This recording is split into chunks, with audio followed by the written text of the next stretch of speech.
7 loss a week ago to Eastern Kentucky in 7 overtimes. Trying to emotionally bounce back. Bowling Green won the toss, elected to defer. So this Thundering Herd program will receive. There's Charles Huff, their head coach. His second season at the helm. He's been all over the map, and you can really feel his energy and what he's brought to this program. Their fans have traveled. Again, the 100th homecoming for Bowling Green today. So fun atmosphere.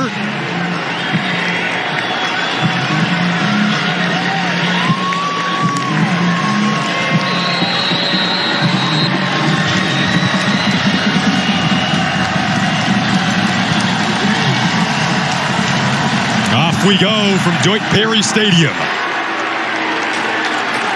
Mason Lawler gets us rolling. Now out come the Thundering Herd for the first time today, led by their QB, Henry Colombi. His family in the stands. Last time we saw them, he was jumping up into the stands at Notre Dame Stadium, celebrating that win a week ago. Again, the highest ranked victory for Marshall since 2003 when they knocked off number 6 Kansas State at the time. Tayoka, one thing we know about Colombi, he's been as efficient as you could possibly be so far this year. He leads the nation in not just passing efficiency, but completion percentage. And the reason is because of, watch these easy throws right there. They like to go underneath and to the outsides, but it's the catch and then the yards after the catch as he finds Kalen Laburn right on cue. Yeah, they're going to find their way to get their best players the ball in space, however that may be. We know Laburn's a running back, but they'll get it to him that way. But these wide receiver screens, these perimeter screens with the blocking, they really hurt Notre Dame, and look for it a lot today. Now it's Laburn being used on the ground, and you see the burst right away. Gets up near the 50 and moving with some tempo early on here. Well, that was a tremendous hole, right? And one of the best things about number 8 are the big guys in front. Watch the hole. If you run untouched to the second level, that's just tremendous blocking, and that's the last guy you want to see with a head of steam. Colombi stays calm. He's looking on the outside there for Corey Gamage. Sean Jones Jr. in on the coverage. I like the coverage. They try to go back shoulder, but Jones Jr. was right where he needed to be. And if you're going to commit guys to this run game, like you should, if you don't, you're in trouble. But you got to commit guys to this run game. These corners are going to have to hold up against some very tall, lanky, athletic receivers. We got 4 receivers out there right now. On 2nd and 10, back-to-back throws for Colombi. This time he does find Corey Gamage, who lowers his shoulder at the end of the run. And now they're saying this is still a live ball, so Gamage down the sideline. He's going to waltz into the end zone, and the signal is touchdown.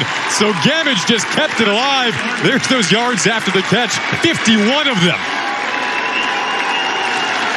Man, let's take a look at this, because there's a one word that every coach talks about, and that's finish. You have got to finish every play. You can't believe and think it's over. You got to know it's over. And let's see if he rolled on top of the defender. And if that shin didn't touch the ground, that is live. And I don't think it did. That's very close. The call in the field is that it's a touchdown. Let's take a look again and see if we see a shin or an elbow or a forearm. Hand, you're still good. No bottom, you're still good. That's live balls, boys. Let's go.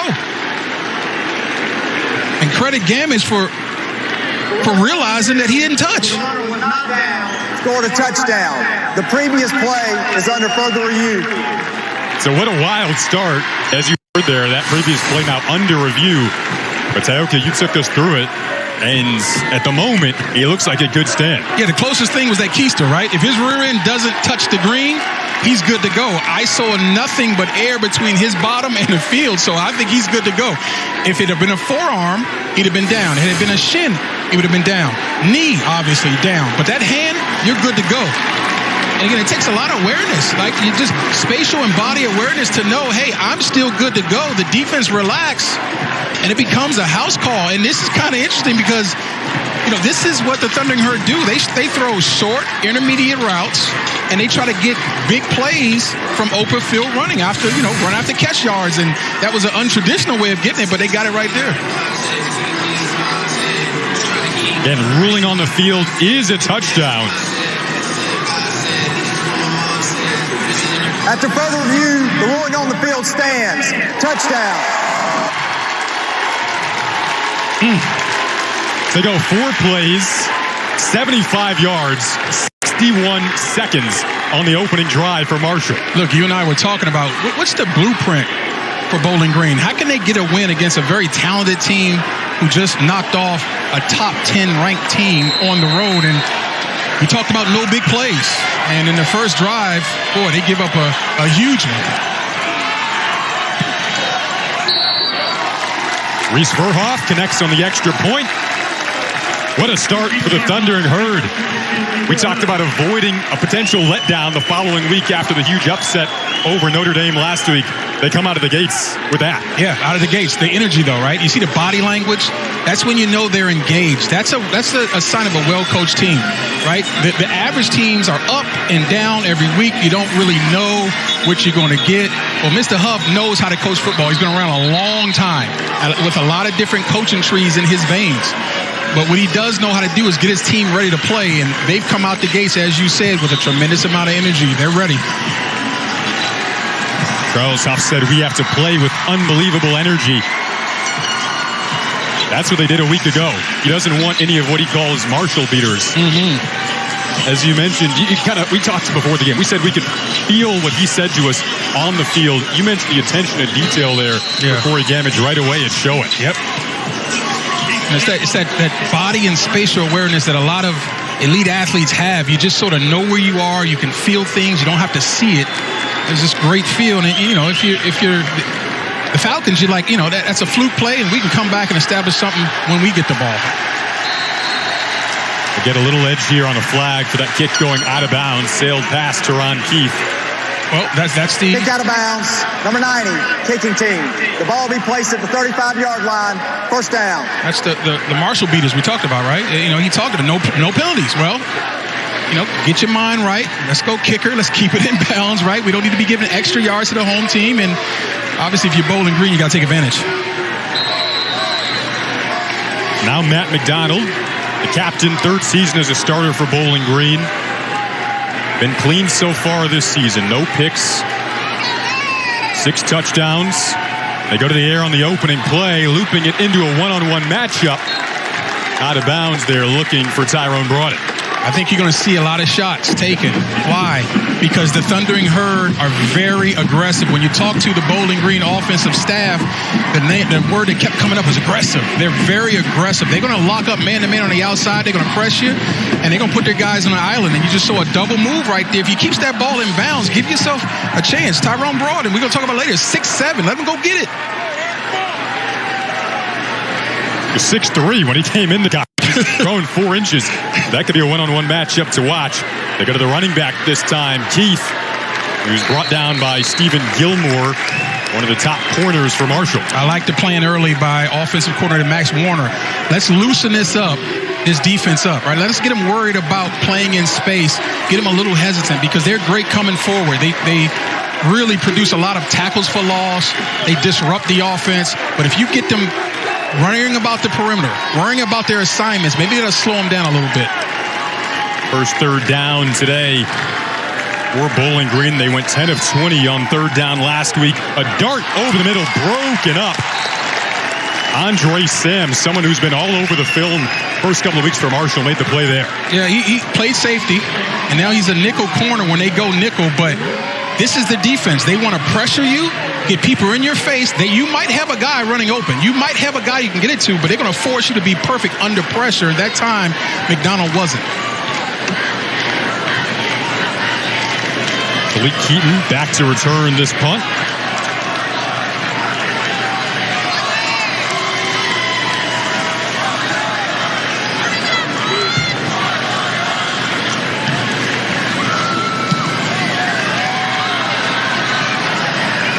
Keaton will call for the fair catch back at his own 20. 13:09 to go in the first. We've already had some electricity. A Marshall score gets us rolling here at Deutsch Perry Stadium.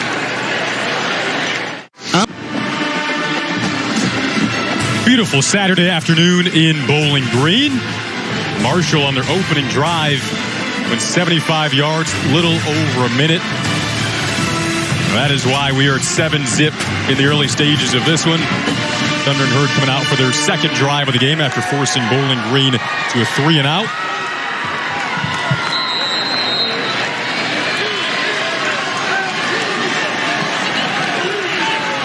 They went pretty up-tempo on that first drive. We'll see what they do here. A lot of underneath plays, and it really starts on the ground as you see Kalen Labourn take a bit of a stumble there. Something we talked the Bowling Green coaches about, Tioka. They mentioned 40 to 49 passes entering this game for Marshall, about 10 yards or less. Yeah, they're going to make you come up and make tackles, and that's kind of how Bowling Green plays defense anyway. They play a quarter shell. They want the ball to be thrown and caught in front of them so they can rally up and make plays. So it's going to be who executes that game plan to the best of their abilities. Flag goes flying. There's a crossing route over the middle. Caleb McMillan into the second level.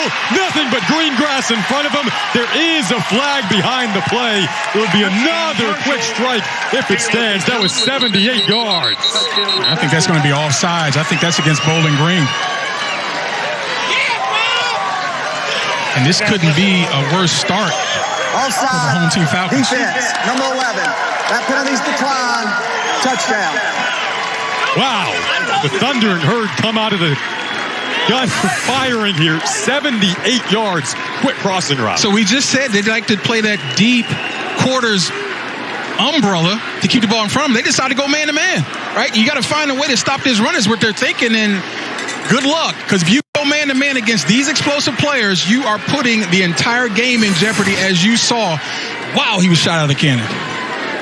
Charles Huff told us they like to put their players in space to make plays. That's a lot of space that opened up. Yeah, and again, it was just a slant, right? It was a short, intermediate throw. But again, no one home in the middle. You go zero blitz against these guys, you bet to get home or it is strike up the band, right? Here's the extra pressure. He doesn't get there. Zero blitz, nobody in the hole. And you're going to see the runner hit his head on the goalpost. Caleb McWilliams can fly.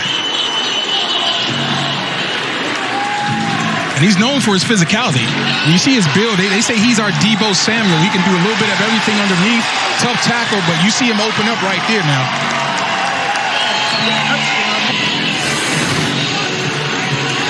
Two plays, 79 yards. They topped the last drive that lasted 61 seconds and go 41 seconds here. They're overachievers, right? They want to keep bettering themselves.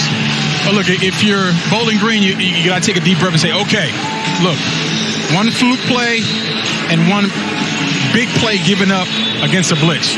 We have got to find a way for our offense to rack up some first downs. We got to give our defense a chance to regroup, talk things over, make some adjustments. So this is where team football comes in.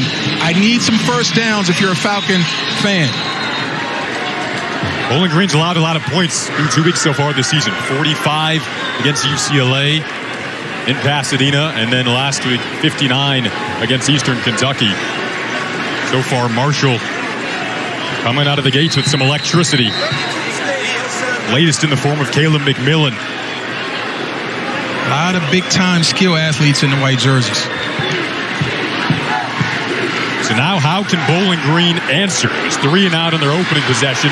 Teron Keith out of his own end zone gets stuck at about the 15. So some good coverage there in the kick game for Marshall. Jadarius Green McKnight, wow. Covering the kick. He's a backup free safety. Transfer from Florida State, but he came down and rocked the blocker, got off and made the play. Tremendous job on special teams.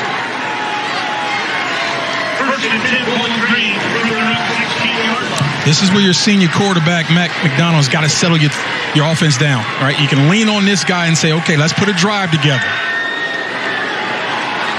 They opt to slow it down by going to the run game with Jason Patterson. Physical back. One of two that we'll see along with Teron Keith. They've got some injuries at that position. Jamal Johnson, who's a productive player at the running back spot, out this week, among others. They like Jason, though. He's 220-pound sophomore out of Jacksonville, Florida. He punishes tacklers when they come up in the box to try to get him down. Bowling Green team dealing with a slew of injuries. Their second leading receiver from a season ago, Austin Osborne, out until potentially late October. Banged up on the defensive side as well. Davon Ferguson, one of the key players at corner for Bowling Green, also out today. Their starting center, Jakari Robinson, still dealing with some transfer issues. Third down coming up here. It's very critical for Bowling Green to be efficient on first and second down. They do not want to be in third and longs. This is about third and intermediate, on the long side of the intermediate. They like to see 3rd and 5 or better, because this team in white can get after the passer by rushing with 4 and quite often by blitzing. They do bring some heat, and that pass is incomplete. Looking for Odu Hilaire.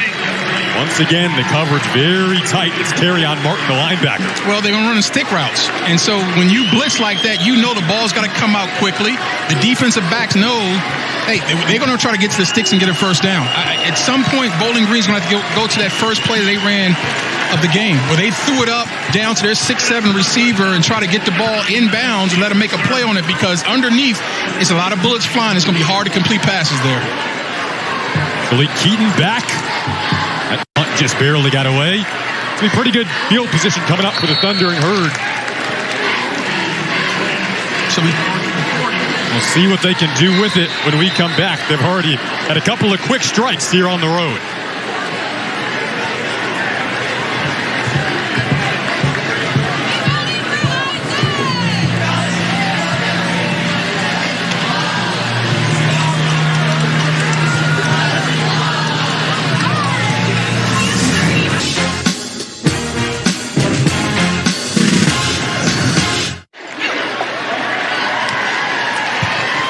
Darren Andrews, linebacker for Bowling Green, trying to lead a charge for this Falcon defense that's taken a hit early. A couple of quick strikes in the Marshall offense. I love watching that guy play. I mean, I've seen him play multiple times. He's not the most imposing physical specimen, but he's around the ball all the time, makes a ton of tackles. He's second on team in tackles. Guaranteed it won't end the season that way. Something you said very early in the week. He's your guy, as you see the defense get a stop there that they needed on first down. Darren Andrews right on cue in the pile. Yeah, and get used to saying his name because you're going to say it a lot. And, you know, if you're Bowling Green, you're saying we got to settle down, right? We've had a fluke play and a huge big splash play. Let's see if we can make them inefficient on first and second down, and then force them to have to throw when the entire team knows they have to throw it, and see if we can get some pressure on this guy. They do bring some pressure here. Nearly getting to Colombi, who stays alive. Flushed, goes to the sideline. Last resort effort. Hooks up with Devin Miller, the tight end. What a play. What a play by Colombi. And, you know, they don't talk about his athleticism enough. You know, we talk to the offensive coaches, and they say he's a better athlete than you think. You know, and there's Darren Andrews again. If you like rock'em sock'em linebackers, you're going to like him. But Colombi did a heck of a job of avoiding the rush and throwing an accurate ball on the move. Colombi's family in the stands today. He goes deep here on third down. One-on-one looking for Malik Keaton. Coverage there from Jalen Burton. How about that coverage by Burton? A lot of times you see guys in great position and they do too much and get a pass interference. He had his hand on the receiver, but you saw him looking back. If you're going to get handsy, you better be looking back for the ball. I prefer you don't get handsy, but if you're going to put your hands on the receiver, look back, and that way the yellow laundry will stay in the pocket of the guys with the striped shirts. Heck of a job of one-on-one coverage.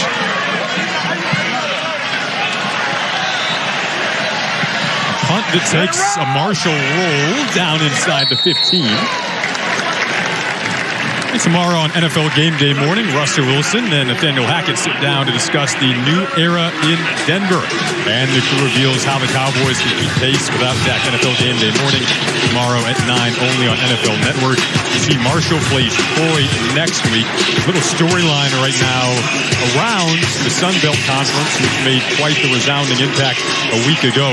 Troy up on App State, 21-14 at the start of the third quarter. So we'll keep an eye on that one. Troy and Marshall set to clash down in Alabama next Saturday. Von Kroon gets brought down by the ankles there. Out on the edge. Andre Sam once again in the mix. He had 10 tackles a week ago. If you're going to run on the perimeter against this guys, you better say a prayer first because they can run, right? And you saw them string that thing out, and Kroon came from the opposite hash, unblocked, because the scheme says he won't get there. Well, he got there. Right? And usually when these guys get there, the play ends at the point of contact. You can see why they're confident in letting those DBs sit out on what you could call an island. Yeah, I mean, they have really good athletes on the outside, and they're very physical. And it forces the quarterback to be perfect. McDonald's pass deflected and nearly intercepted in and out of the hands of E.J. Jackson. And again, they're forcing perfection. You had an underneath defender and an over-the-top defender. Catchable, it's doable, but the ball's got to be perfect. A little too high, right? And boy, that should have, could have. Boy, I mean, you know, they're lucky. Bowling Green's lucky they're not going the other way. Sets up 3rd and long. This is the scary spot right here for Matt McDonald. He's got to be very smart with this football. He's pressured and dropped. Owen Porter in the backfield. And Owen Porter had a scoop and score for a touchdown against Norfolk State. They get after the passer, right? And this is a stunt from one side. They brought their defense across to the other side. And if you let them go, that's going to make it easy, right? And this is why they bring these stunts. They force the offensive line to be perfect. You better be on the screws. And so he comes on the inside slant. The guard lets him go, and he says, "Thank you very much. I know exactly what to do." Saw Porter out nice and early on the bike today with their black hoodies warming up in the sun. Marshall is ready to go today. I don't do much biking anymore. I guess I look that way, don't I? We don't even have to go there, but well, meanwhile, Talik Keaton will set up Marshall in plus territory, breaks the tackle and gets to the 40 of Bowling Green. Owen Porter wreaking havoc in the backfield. Thundering Herd will set up shop in Bowling Green territory when we come back on NFL Network. Thanks for tuning in on NFL Network. This afternoon, Marshall up 14-0 over Bowling Green. 156 yards, a couple of quick striking drives have set the Herd up in a good spot. Well, one of the biggest wins in program history a week ago in South Bend, 26-21 over at the time the 8th-ranked Notre Dame Fighting Irish on the road. Henry Colombi, the Marshall QB, jumped into the stands to celebrate with his family as that ball goes in and out of the hands of his intended target there. And this program, you can feel how much that meant to them. The storied history of this group. They've come out, haven't skipped a beat. Yeah, they're very excited, man. They got a lot to be excited about, not just because of the win, historic, but it's the way they did it. Right? And they really thumped Notre Dame. A lot of times when you see the smaller programs get wins, it's because something crazy happened, a tip ball or, you know, blocked a punt or whatever. This was a beating. They beat down Notre Dame on their own field. Colombi so poised out of the pocket, just scoots out of bounds there. Yeah, and they played a flawless game in South Bend last week, too, from a turnover standpoint in a game that was ultimately decided by the Irish, throwing a pick six in the 4th quarter. I mean, again, we know turnovers are going to decide it, but you better play clean against a highly favored opponent in their own house. Big play here for Bowling Green. They get a big sack in the backfield there. Carl Brooks, one of the captains on the D-line. He's their guy.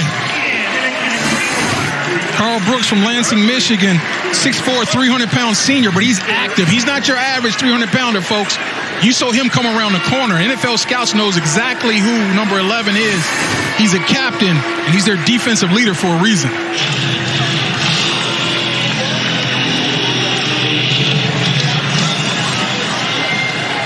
And shout out to this Bowling Green defense. They've answered the bell in the last couple possessions. They've got to keep doing it to give this team a chance. Need some good Marshall punts so far. Put Bowling Green in tough field position. What I'd like to see is the punt returner field the ball. That'd be helpful. But tomorrow on NFL Game Day morning, Russell Wilson and Nathaniel Hackett sit down to discuss the new era in Denver, and the crew reveals how the Cowboys can keep pace without Dak as they play Cincinnati tomorrow. NFL Game Day morning tomorrow at 9, only on NFL Network. Played for some great special teams coaches, and I remember one of them saying the average of when that ball hits the ground is 17-yard bounce for the kicking team. That's hidden yardage that you don't get back, Jason. Got a flag down here. Now add insult to injury. Snapping infraction. Offense, number 77. 5-yard penalty, still first down. That's a point to make as you see Grant in there at center, because the player who would be their starting center, Jakari Robinson, isn't playing this week, still dealing with some transfer and related issues. By the way, new quarterback in Camden Orth for Bowling Green. He will step up on his own, takes a big hit right away at the 5, trying to get this offense some breathing room here. Well, you really see the speed of this Herd defense. I mean, you had a hole there. There was a hole, and the runner cut right back into it. But, wow, just a wave of white jerseys coming to finish them off. They really pride themselves on their effort. It doesn't matter how fast you are with the clock or how tall you are with your measurements. How hard are you going to play? Are you going to prepare and play hard? That's the Herd way. Matt McDonald now back in at QB, has to dump it off. Keith underneath, gets out past the 10. I like the way they moved the pocket there, right? Get Orth away from this rush. Really calm. I like the ball he throws. You get positive yards, but I just think they're going to have to open this up a little bit. I'd like to see, the Falcons go mass protect and let these receivers go one-on-one on the outside. They're going to get man coverage. You got guys who are tall and athletic. Throw the ball up. 50-50 balls. They win them more often than not. You got to do something to slow this rush down. 3rd and long for their captain, Matt McDonald. There's the deep shot you were looking for, out of the reach of Odu-Hilaire. And it's not the most efficient play, but you've got the defense. You got to make them think about it. Hey, we're not afraid to do it. We've got some guys that can run. And if you're going to play man coverage, we're going to have to make you pay, or at least fear of making us pay. As you see now, you got double coverage because he wasn't an outside receiver, but he had him. He just wasn't on the screws there. And when you bring up a backup quarterback, they don't have the same amount of reps that they do with the starting receivers. And so you're not always going to have the perfect timing with these routes. That was the 4th 3 and out for Bowling Green. Once again, Marshall's going to have good field position here. Let's see what Talik Keaton can turn this into. Just inside of their own territory to begin this next drive. I keep saying, Bowling Green's defense, you're going to have to continue to answer the bell. I've played many games where it starts like this, where the offense can't get anything going. But you've got to answer the bell and give them a chance. Keep the team in it. You never know what's going to happen down the road. Obviously, they got out quickly, 14-0, but it's not out of hand. Keep showing up. Keep giving your team an opportunity. And listen, if you're the Herd, just keep doing what you're doing. No more mistakes. No more missed passes, drop passes. Keep throwing the outside screens and turn around and hand it to Mr. Layburn every now and again, too. Bowling Green did force a 3 and out on the last Marshall drive. There is Layburn with space in front of him. Gets a block from Gamage. Layburn hits the sideline inside of the 10. Now, I don't know if they're listening to me up here, partner, but it's really not rocket science. Number 8 is probably the most talented football player on the field. And you can't go too long without giving his shots. And the blocking, again, is tremendous, not just from the offensive line, but the wide receiver. You want to play wide receiver at Marshall, you're going to have to block. And as you saw, a tremendous amount of blocking downfield, and number 8 knows exactly what to do. I'm surprised he didn't end up in the end zone. 46 yards for Kalen Layburn. Previous play is under review for the runner possibly stepping out of bounds. We'll try to take a look at where he initially stepped out of bounds here. Remember, the last touchdown for Marshall was a 78-yard pitch and catch. So what they like to do, they like to spread you out as you see the end of this run. And then that that's close. What you want to see, if you see any green between the white of the shoe and the white of the striped line. And if you don't see any green, generally that means he stepped out. And from that angle, I'm okay if they bring this back. Now, the call in the field says that he kept running and he was legally in bounds. So you have to have video evidence that indisputably says that the call in the field was wrong. And, for me, I'm just not 100% sure that you can say the call in the field is wrong, although this is tremendous camera work. And I think he's out, but think is not enough. What do you think? I think I might see some foot on the white there, a little bit. I think that's maybe the main point they're looking at here. Oh, it is. There's no doubt about it. But, if you're going by the rules, think and might is not enough. It has to be definitive, right? Yes. It has to be absolutely no doubt that the call in the field was wrong, and I'm just not sure I see that. But, if they bring it back, I don't think it's worth picketing over. I think, it's a judgment call one way or the other. They did bring it back. Might be around the 23-yard line, looks there. If it does stand, Marshall setting up inside of the 10 of Bowling Green. I think this angle, well, I was going to say maybe this angle won't be the best, but I think that's actually more evidence that he stepped out. That heel, I think that heel is out. I'm pretty sure that heel is out. Yeah, you see that? The right side of that heel, that's out. That ball's coming back. That's a great job by the camera guys. Great job in the truck.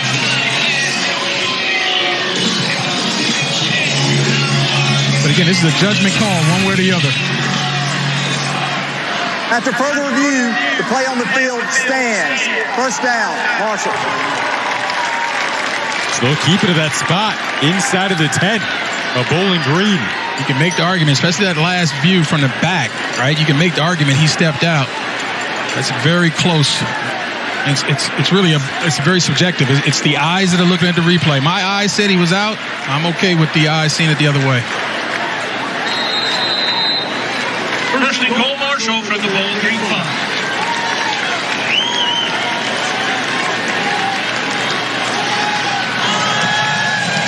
Wayburn sticking his nose into the teeth of the Bowling Green defense.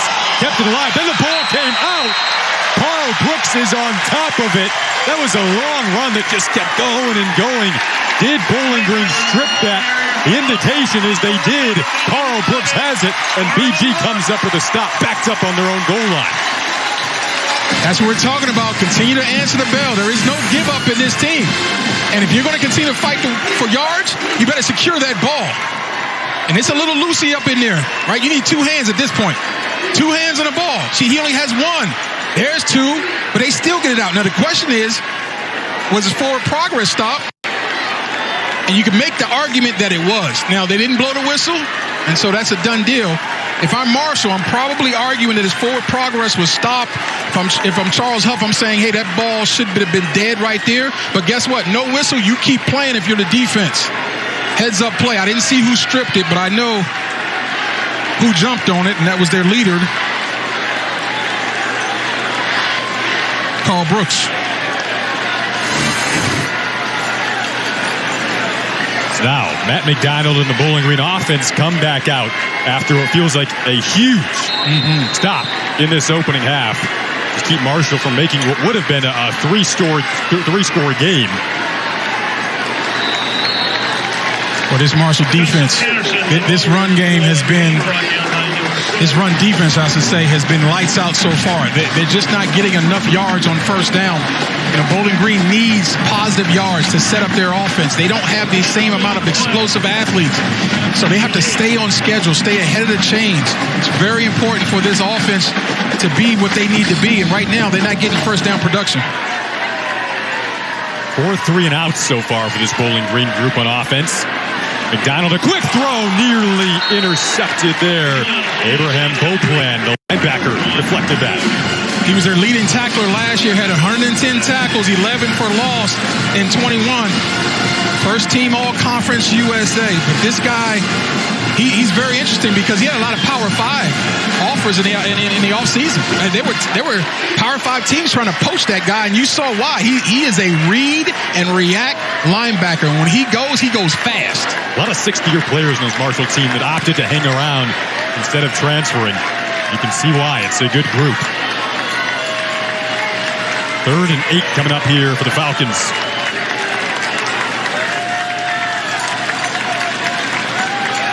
McDonald keeping it alive. Options are limited. Goes to the sideline. And Kroon couldn't hang on. Well, he had a shot at it. McDonald did a really nice job of extending that play. And whenever you extend the play, it puts a lot of pressure on that secondary. You had a guy up the sidelines, just couldn't make the connection with Kroon. Watch him keep the eyes downfield, Jason. A lot of times you see quarterbacks look at the rush. No looking at the rush there. He's feeling it. Sliding to the void in the pocket. Nice job there, but just couldn't make the connection. When we talked to Max Warner, who works with the QBs for Bowling Green, he mentioned the feet are a big part of Matt McDonald's game. Meanwhile, Keaton will try to show off his footwork here. Talik Keaton down this sideline, kept it in bounds. There was a flag that went up behind the play. I think they're going to talk about it back right at the point of the catch. Wouldn't shock me at all if this ball's coming back.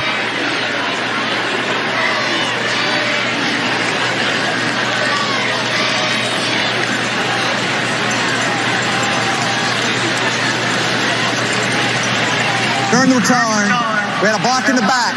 Number 41, return team. That 10-yard penalty will be enforced from the flag. Spotted the foul. First down. Charles Huff talked about we can't have Marshall beaters, right? No unforced penalties. And when you see the back of the jersey, if you can see the guy's name, you don't touch him. That's football 101. That's a clear, easy call, especially right at the point of the catch, because every official was watching that. So these Marshall beaters, you can't have them. The fumble ended their last drive. That was inside of the Bowling Green 10. Didn't have a turnover in the upset win over Notre Dame last week. Now trying to bounce back. Marshall's in empty. Wouldn't be shocked if Bowling Green brings pressure. They do just that. Spires had a good jump on the edge, but it might have been an illegal one. Free play for the Thundering Herd. Out to the 50 for Columbia slides. Yeah, you called it. I think Spires was early. I love anticipating the snap, but you can't guess. Guessing to get you beat. Offside. Number 9, defense. That penalty is declined. Second down. Spires is like a tweener. And he plays a little Sam linebacker, but he put his hand in the dirt and becomes an excellent edge rusher. But you got to feel it, Jason. Anything moves, you move. But you can't guess the snap count because at least 50% you're going to be wrong on all sides.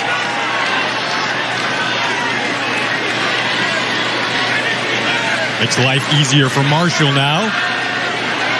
Columbia drops. Second time he's been sacked today. Brock Horn, the linebacker, got him. Brock Horn's a playmaker. I like this linebacker core with Bowling Green. And he's coming. Watch him beat the block. Beautiful. You see that swim, that club swim against the guard? You don't just run into him, right? Brock Horn is only 235 pounds. You don't want to run into Dalton Tucker, who's 325 pounds. Be smart. Be creative. Give me a club on the hands and beat him with quickness. Excellent job. Now 3rd and long for Marshall. First couple of drives resulted in touchdowns. Bowling Green defense has settled in a bit since then. Can they get a big stop here? Marshall yet to convert on the 3rd down. Columbia trying to keep this alive. Hit hard from behind. Demetrius Hardiman made the play. So they tried to go sprint out and flood the left side of that zone. They knew they were going to get zone coverage. But what I liked was the coverage was very tight, and there was nowhere to throw the ball. And then you saw Bowling Green do an impression of the Herd and hustle to the football, right? You can't have just one guy. Andrews came from inside out and made him cut back just enough to get finished off with a big hit by Hardman.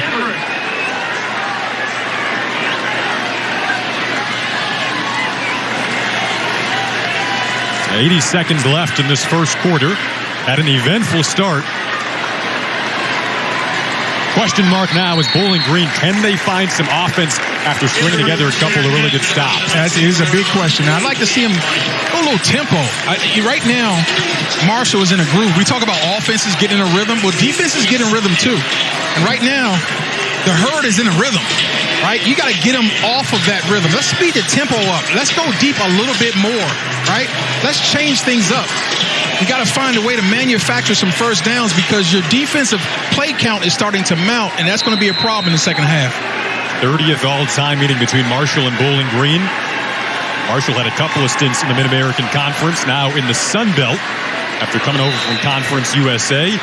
They've had quite the start to their season. This Bowling Green group 0-2, coming off a 59-57 loss to Eastern Kentucky in 7 overtimes a week ago. This Marshall defense looking pretty good early. Very impressive numbers considering they played some really good teams early. Eastern Kentucky has proven themselves to be a tough out. Bowling Green obviously going 7 overtimes. Got to shake that off. McDonald twirls around, ultimately finds his target. It's the running back, Dyson Patterson, who finished the run with some physicality there. And listen to the crowd. Listen to the crowd. They're giving it to him. They say, finally, a first down. We need to move the ball. Give our defense a chance. They get it. And I can guarantee the guys on defense sitting on the bench is like, thank you. They got prayer hands going up. Thank you. I need some water. I need some rest. This helps. Like you after getting off that bike we talked about earlier, right? That's right. McDonald again dropping back. Christian Sims on the receiving end here. Spirals down. Bowling Green finding a little bit of momentum at the end of the first quarter. Marshall nonetheless off to a 14-0 start. A couple of quick strikes. And the Thundering Herd are off and running. Can Bowling Green answer when we come back?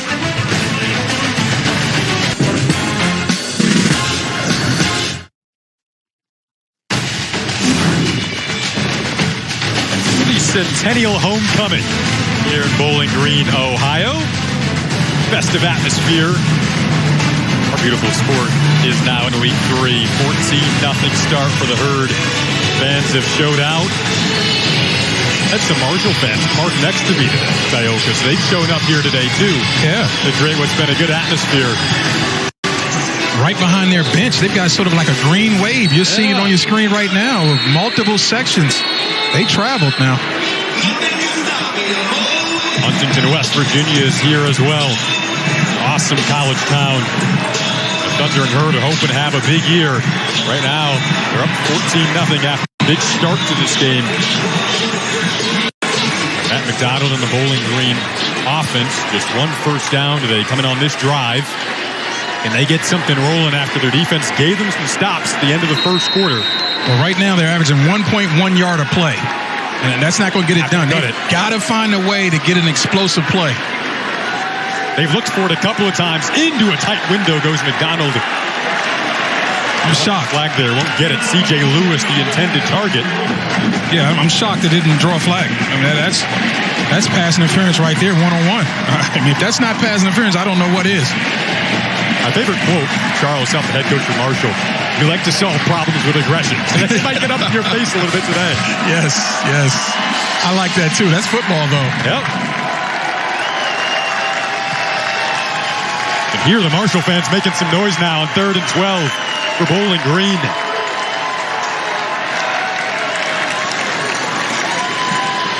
McDonald with time. Got him. McDonald has an open target. It's C.J. Lewis. This time they do hook up in a big spot.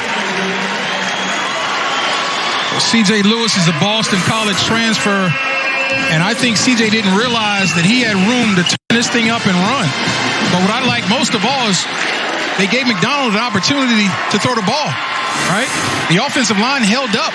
That's terrific pass protection, and we know McDonald, when he has time, he can be very efficient with the football. C.J. Lewis transferred from Boston College. So did the QB Matt McDonald. They're actually in the same recruiting class as Camden Orth is in now. Takes a big hit in the backfield. Elijah Austin made the tackle. He only had 2 sacks last year, but guess what? He had 14 pressures.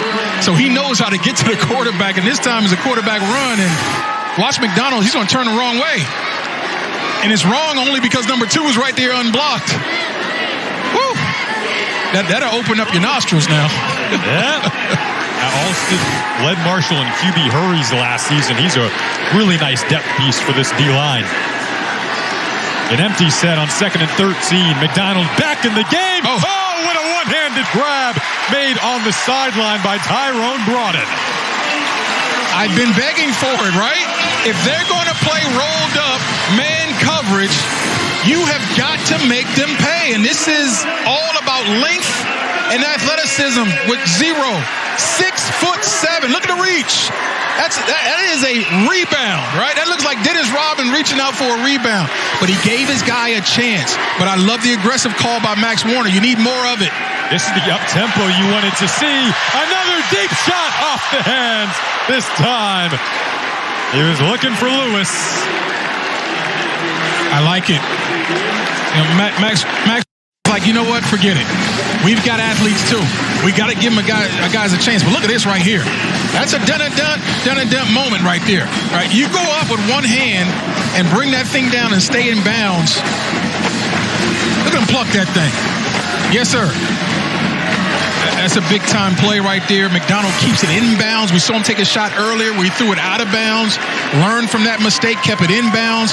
Again, keep going to it. You'll be one-on-one on the outside all day. First time in Bowling Green, or Marshall territory for Bowling Green. Connection there with Broughton on the sideline. So this time you run the streak on the play before for the big play, right? Now you just run a square out. You know they're going to give them cushion. They went zone coverage this time, and you run a square out. Beautiful, right? Now you're starting to get in a rhythm as a play caller if you're Max Warner. A lot of empty right here. Spread these guys out. They like to be aggressive coming forward. Let's see if they can play good going backwards.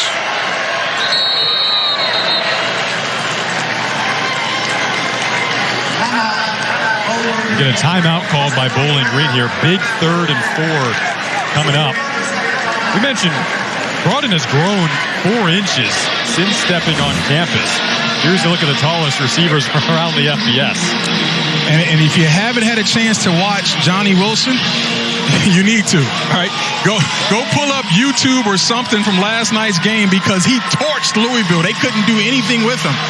But Broughton is in that same mode. All of these guys are athletic. They're not just tall, they're athletic. I like Broughton because he can run. If he's not the fastest guy on the team, he's in the top 2 or 3, they told us, right? And he can run, he's long, he's athletic, and he's still growing into that body. He's 6'7", only 210. That's decent size for a receiver, but when you're 6'7", that's thin. He's going to grow bigger and stronger in that body. He is a terrific prospect. They said he'll tell you he's the best. That's right. That's right. They said they believe that Hilaire is probably the fastest one, right? Odu Hilaire. But Broughton will say it's me, right? But the way he looked on that streak, I'm going to believe him for right now. They bring in the big tight end, Andrew Bench, here on 3rd and 4. Broughton on the sideline there. Now you'll see. Critical play to keep this drive alive. McDonald pressured, eludes it. Kept the play alive. Little fade, incomplete. He could have ran for it. I mean, he tried to make a tough play on the run. He could have ran for it, did everything right. I love the pump fake.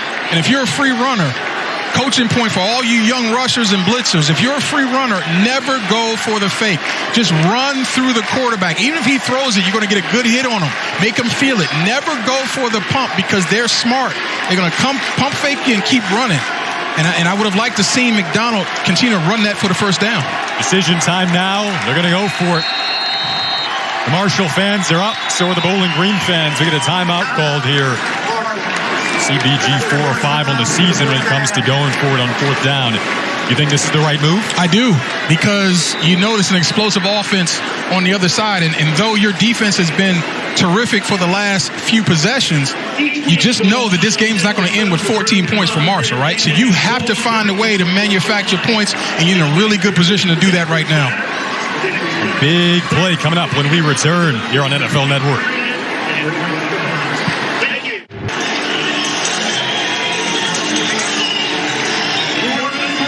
Ohio, and there's a $100 gift card to a local restaurant called Frickers. And I can tell one guy is extremely hungry. I like that guy. Anybody that's hungry, he's my friend. Bowling Green hungry for a conversion here, looking for a touchdown, and they have it. Odu Hilaire on the receiving end.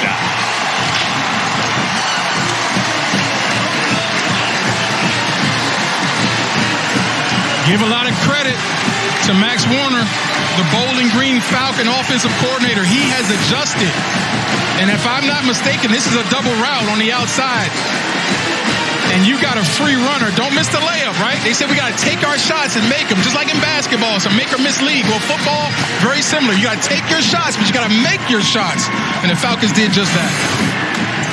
Hilaire is the sparkling new toy to play with in that receiving corps. Transfer from Alabama A&M. Caps off an 11-play, 81-yard drive in a little under 4 minutes. So first of all, he's from Belle Glade, Florida. And if you're from Belle Glade, you can run. We know that. Belle Glade Central. Shout out to Riedel Anthony, Fred Taylor and company. But beautiful. Outside 9 route. I didn't see a double move. I think he just flat ran by the defender. But again, they play bump and run rolled up so often. They put their guys on the island. And then if you play mistake-free with the snap and the throw, and you got athletes running down the sidelines, you got a chance. As you mentioned, they wanted to take some shots against these corners from Marshall that tend to get left out on an island. And they hook up that side. And look, it can look really pretty when you're matching this man coverage with great rush. I mean, we saw how it looked in that first quarter and much of the game really so far. It can be really scary, right? That defense flies around. But if you block them up and you have a capable quarterback, and Matt McDonald, senior, has seen it all and has entire command of the playbook, as the coaching staff told us, you can make your plays. You'll have your chances. Mason Lawler will kick it off. We mentioned the Bowling Green defense backed him up with some stops. It was just a matter of when they would convert. They do it there to cut this Marshall lead in half. Marshall will return this one. That's about the 30. Well, NFL Plus is here, and you can stream live, local, and primetime games on your mobile device. Scan the QR code on the screen or go to NFLPlus.com to sign up for a free trial today. What's cool about being on this NFL network, if you're a scout, you don't have to go very far to see some good talent, right? We're seeing some players on display who can run, some playmakers. We got some offensive line play inside that's really good, some big guys who have NFL talent. There's some talent on this field. There's no question about that. Some experienced players. Henry Columbia, the QB for Marshall on the third stop of his collegiate career, began at Utah State, then went to Texas Tech. Handed off to Laybourne. Laybourne really a five-star player, in the words of Charles Huff, playing Group of 5 football. His college career began at Florida State after he was a highly touted player. Now a 60-year senior. Had an injury back in 2019. Went through some issues, left Florida State. At one point was driving for Uber to pay for junior college, was injured there. Came back once again. Now in the Marshall uniform. He's ran for 100 yards in back-to-back weeks. It's McDonald who will run it here. Beg your pardon, Columbia running out past the 45 and up near the 50. Well, they were man coverage.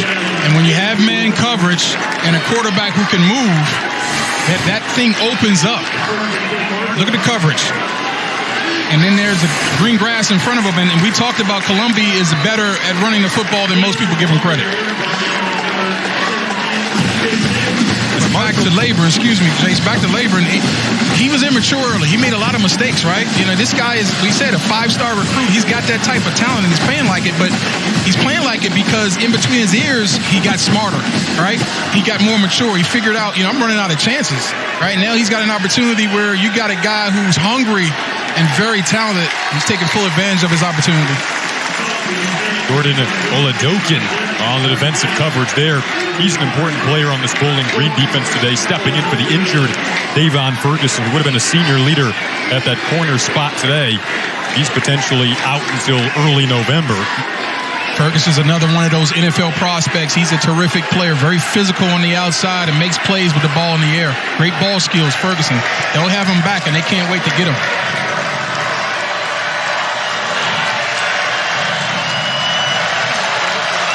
Bowling Green, do you bring pressure You're showing pressure right now. Do you bring it and lock up man-to-man? I say no. Let's play zone defense. Keep this ball in front of you.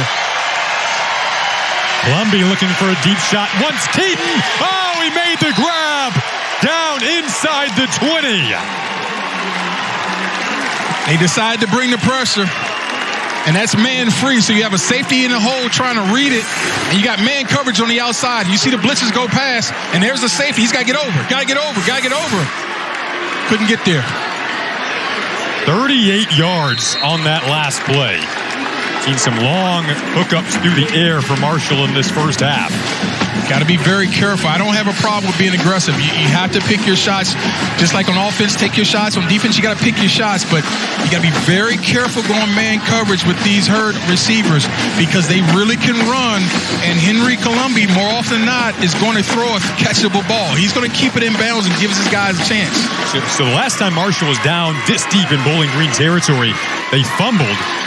Bowling Green came back and was able to cut the lead in half. Keaton once again on the edge this time. I'm going to say that play is dead as Oladokin tried to strip it away. I like how he led. I like how Columbia led Talik Keaton outside. Well, it was very subtle but smart throw. The defender's running inside out. Keep that ball outside. Make Keaton reach outside to air. That way, if he catches it, breaks a tackle, he's gone. You lead him inside, you got a pass breakup, maybe even an interception. 3rd and 7. Offsides again, free play. Columbia opts to go to the air, well out of the end zone, knowing it's a free play. So big mistake here for Bowling Green on 3rd and 7. Too many penalties right now for Bowling Green. Obviously, this opponent is capable enough. You can't help him, right? We talked about Marshall, talking about no Marshall beaters. Well, same thing for these these Falcons. You can't have unforced errors. Offside, 38, defense, 5-yard penalty, replay, 3rd down. Team's already in the red zone. You don't need to be helping them, right? Instead of kicking a field goal, now they're replaying it down, and they have a chance, if I'm not mistaken, to get a first down. Trying to make this a double-digit game. 3rd and 2. Layburn gets enough yardage to move the sticks.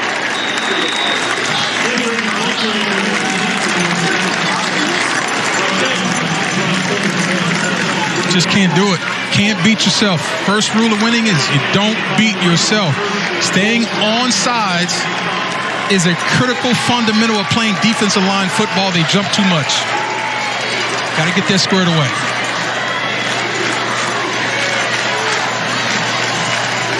If I'm Marshall, this is running the football for 4 downs for me. They're setting up to do just that. Layburn, second effort, able to scoot his way into the end zone for a Marshall touchdown. They had him, but you got to finish the play. Number 8 is not going to lay down for anyone. Full house backfield. He takes it where he sees it. And it looked like one of the defenders was playing tag. Couldn't see who that was, but you got to get your pads on this guy. He's going to run through contact, run through tackles. We talked about he checks all the boxes, folks. Very good football player, number 8. So that drive capped off by what's been the identity of the Marshall offense through the first couple of weeks. The run game, 9 plays, 69 yards, a little under 3 minutes. Jalen Layburn, sparkling new player at running back for Marshall, caps off the drive.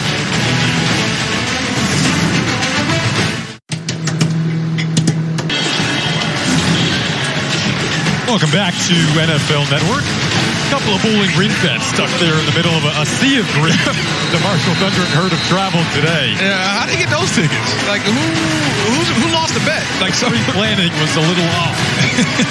Well, the win a week ago for Marshall definitely galvanized not only the football program, but all of Huntington, West Virginia. You see their fans showing up, as they always do. Marshall will play at Troy next week. 3 of their first 4 games on the road. Last we checked, Troy was up on App State 28-24 with 10 minutes left to go in the 4th. As we talk about, right? Every week. You got to bring it every week. Nobody cares about what happened last week. And that was something Charles Huff, the head coach from Marshall, mentioned to us. Felt an obligation and owed it to the town to go through all the obligations that come with beating Notre Dame on the road. But at the same time, he kind of wanted to move the clock ahead and say, we do have another game to play this week. That's right. But he also talked about his team's got to defend their culture.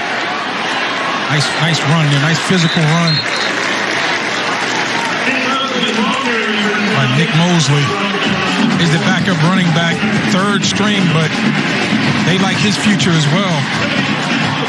5'10", 200 pounds, runs tougher than that. But again, back to Marshall, they talked about how do we come back next week and play good football, just defend our culture. Our culture is built on how we prepare, our energy, and how hard we play. And so far, they check those boxes. Second and short for Bowling Green. Odoo-Hilaire, who caught the touchdown pass on the previous drive, makes the reception, but just short of the marker there.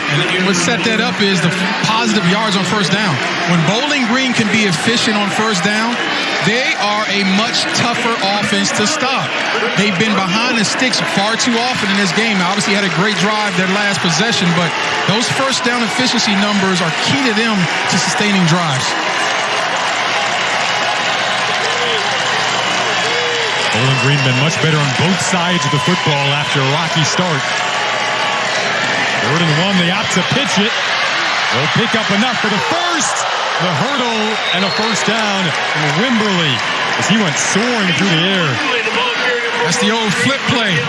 Just try to get an athlete in space with the football.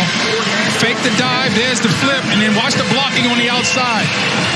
Good job by Kevon Kroon to get enough of the defender, and then Stephen Gilmore comes off and lays a shot that his brother would be very proud of.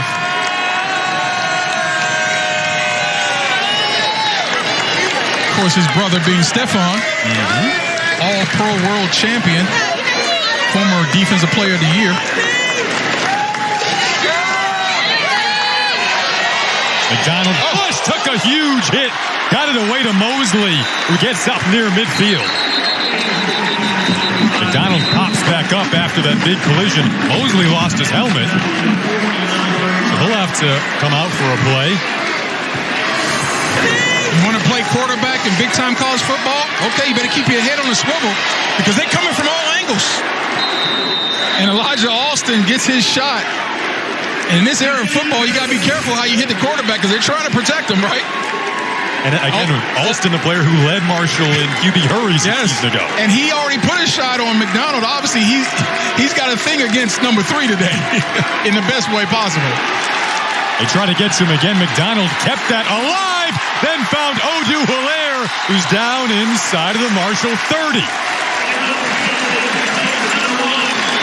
And this is why they love this guy, McDonald. They say he's not known for his athleticism, but he will surprise you. Look at the spin out.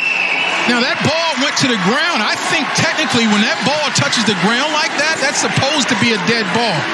And I'd love to, talk to our officials at halftime to see if that's true. But my understanding, when that ball touches the ground, it should be a dead play. But give credit to McDonald. Keeps the play alive. He is fearless, folks. He just took a shot to play before. Keeps the play alive there. They want Hilaire in the end zone again. Oh, did he make that grab? He did. Oh, my. What a catch. There's a flag down.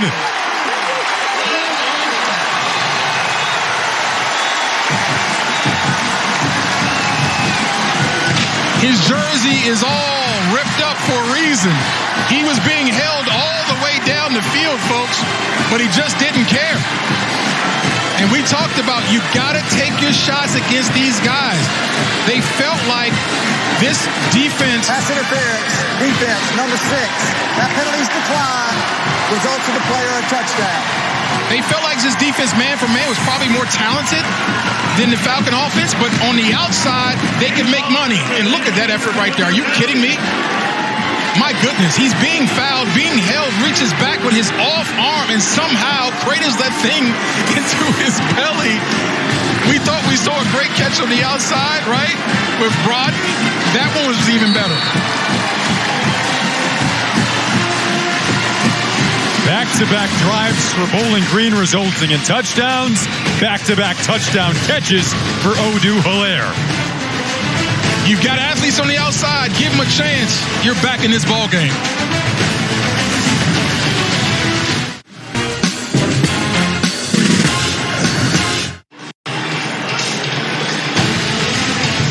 Hey, Randy Moss. You got a guy right here, mossing someone as he gets held.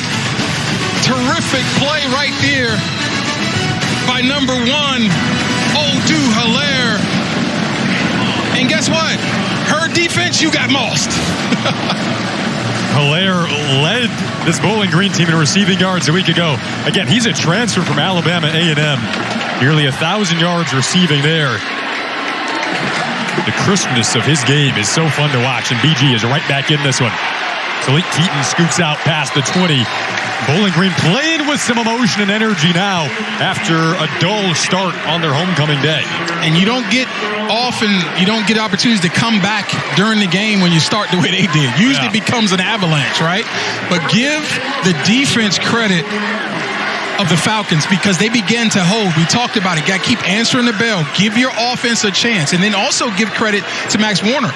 He changed things up. He started challenging these DBs. He's realizing if we keep playing in a phone booth, they're going to run through us. We got to get the ball on the outside, get it deep, loosen this things up. And now this is a real football game now, guys. It's a very quick 14-0 start for Marshall. Set up a screen here for the tight end, Devin Miller. But since then, it's almost like a baseball game. Bowling Green gave up some runs early, and the pitcher settled in. Down 7 now with a little under 6 to go and what's been a fast-paced second quarter. I like how they got Devin Miller involved. They call him the big fundamental. They said he just shows up. He doesn't do a lot of talking, right? Not very, personable. He just plays football and does it the right way, and more often than not, he's successful. They compared him to Tim Duncan. Tim Duncan of Marshall football. They go underneath this time. Reception made, and yards after the catch from Shadid Ahmed. Well, we know this offense, they're not going to give it away. They're not going to lay down for anybody. They're going to keep coming at you. And they've got a bunch of guys, and they like to play him. And you see Ahmed, he's terrific as well. And while those other athletes get rest, they bring in another wave of white jerseys who can play. Back to Layburn, who finished that run over near the sideline. They're going to run over to Sean Jones Jr. and Marshall will set up with second and short here.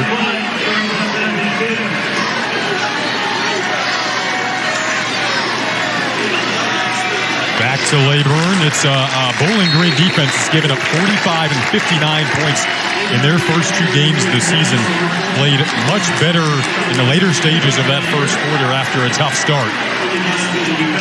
You see them get into a rhythm, and it started with knocking out that run on first down, right? And getting Marshall behind the sticks. They needed to do that now in this drive, or this ball's going to continue to move.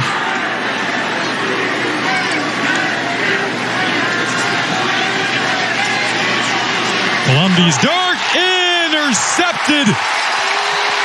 Picked off by Trent Sims. Second turnover of the opening half forced by Bowling Green. Sims read it all the way, Jason. They're playing zone coverage, and he's just reading the eyes of the quarterback. Again, Henry Columbi extends the play. Watch him step up into the pocket. Nice pressure. He steps up. He's fine. But you got a guy in Sims who's reading the quarterback, and he's coming forward from his zone drop, makes a great play on the ball, steps right in front. Beautiful. And what I love is he caught it. How often do we see defenders drop passes like that? Look out for a shot here downfield. They go to the flats instead to the running back, Teron Keith. And Trent Sims, who picked off that pass, went to high school only about a half an hour away from Bowling Green's campus at Sylvania Northview. He makes a huge play. The Bowling Green defense, first 6 plays of the game, they allowed 184 yards. Next 11, 25 yards only tallied by Marshall. That's adjustment. That's the attitude adjustment, first of all, and there's some adjustment in what they're doing, right? And in that last play, we talked about look out for a shot. They wanted Tyrone Broaden down the field. Great job of covering that up by the Herd defense, and so he hit his outlet receiver in the flat for no gain. Bowling Green off to an 0-2 start. Feels like a big week for them. They pieced together a first-half comeback. McDonald steps up. Owen Porter was there to apply the pressure. That one-handed grab made out of bounds. We've already seen one of them today. Just do it anyway. Yeah. It doesn't matter. I mean, just get your practice in. Why not? Practice it, Tyrone Broaden. How impressed, though, I am with McDonald. Both of these quarterbacks, Columbia and McDonald, again, not known as amazing athletes. They're crafty, and what they have is great pocket presence. They feel the rush and instinctively know how to manipulate the pocket to give them extra time to throw the ball. And it's showing up big because both defenses are starting to warm up with their pass rush. Thundering Herd fans trying to implore their team to a third down stop. See if they can block him up. You got to better block him. If you want your quarterback to get this first down, you better give him a chance. McDonald dumps it off.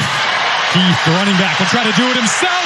Yards after the catch for Keith inside of Marshall territory.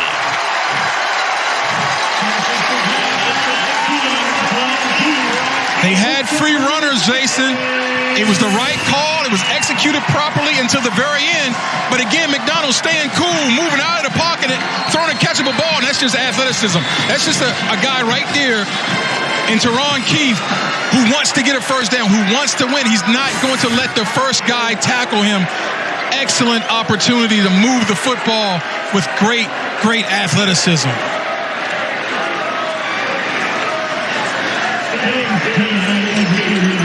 It was interesting. Max Warner told us the first guy never tackles Keith, and you saw it right there. That was 21 yards for Keith. Let's see where Bowling Green sets up when we come back. Aggie Band on a Saturday night.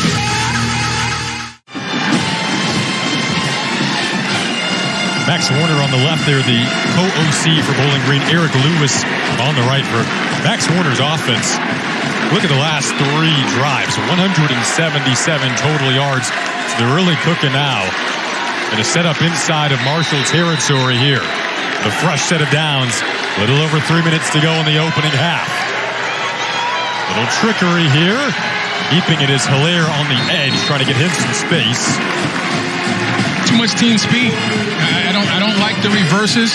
I understand that they like to flow the football, and you're thinking, hey, if we can get them going one way, maybe it'll open up a board on the other way. But I just think they turn and run so well, and they're so well coached that the reverses have been a dead play for the Falcons.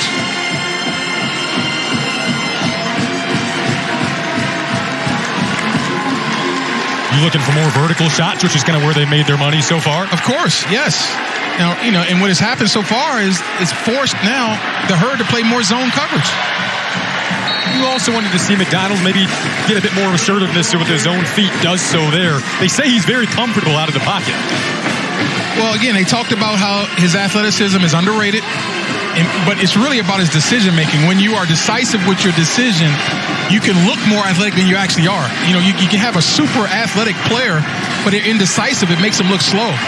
And McDonald understands exactly what's happened. Again, he's played a lot of football. You can't fool him, and he's fearless. Super tough player. This drive coming after an interception, so trying to capitalize on the turnover that their defense forced. And look how off these DBs are playing, right? All these deep shots have now forced them to back off, right? And so now Max Warner is seeing this, and he can adjust his play calling accordingly.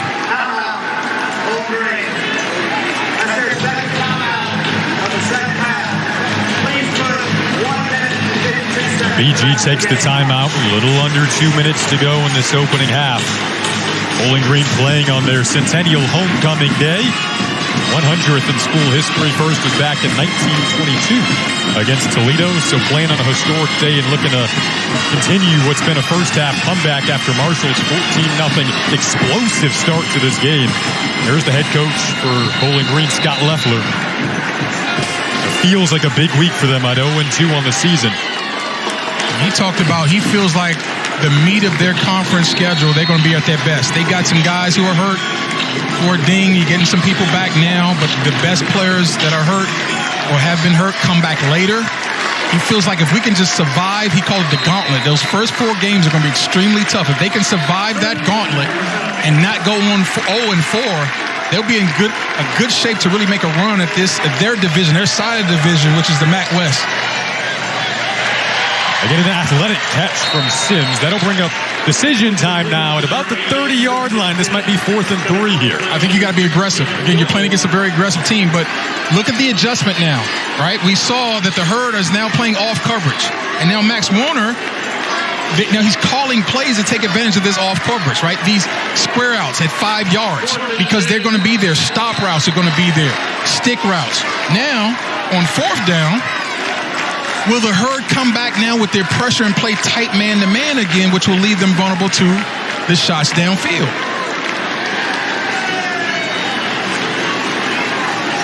Looks like these corners are rolled up now.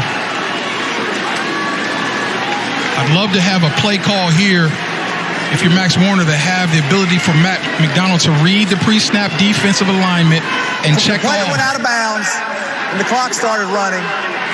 We'll reset the game clock. Possibly check off to a deep route if they're rolled up and run the underneath route if they're backed off. But this is the chess game between... Thank you. This is the chess game between coordinators, Lance Guidry, the coordinator for the herd, and Max Warner, the co-coordinator for Bowling Green. 4th and 2. Bowling Green going for it. A little under 2 minutes to go in the half. I like play action here. Got him. He'll take a shot downfield. Touchdown, Bowling Green. Kavon Kroom.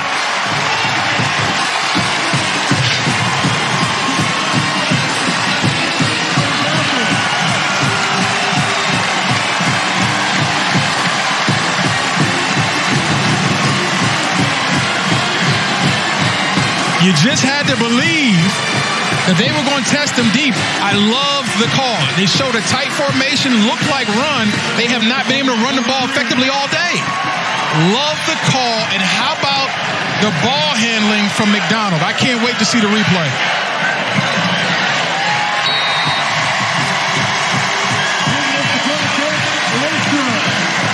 Jason, so much about play action. You got to be an actor. Watch number 3. I'm handing this ball. It's being handed off. See it, everybody? Tuck it in your belly. Now the defense has no idea where the ball is, and you've got an athlete streaking down the football field, wide open, in Kavon Kroom. Everybody's selling run. Kroom sneaks out, and now it's a foot race that he wins, but the sell job by the quarterback and the accurate ball. Don't miss the layup, right? Don't miss the layup. Take your shots and make your shots, and you'll have a chance. 59 yards, 7 plays, a little under 3 minutes, 3 straight scores for BG to tie it up. Show some love to that offensive line. So often in play action like this, a little bit of a longer play, you see defenders leak through right as the time to throw the football. The offensive line held up. That's the first thing when you're trying to beat the herd defense. You got to block them up. Then you'll have a chance because they're so aggressive. And they sold out on run on 4th and short. The play call was tremendous. And it's somewhat of a retooled offensive line that's still finding their footing chemistry-wise. Jakari Robinson out today at center.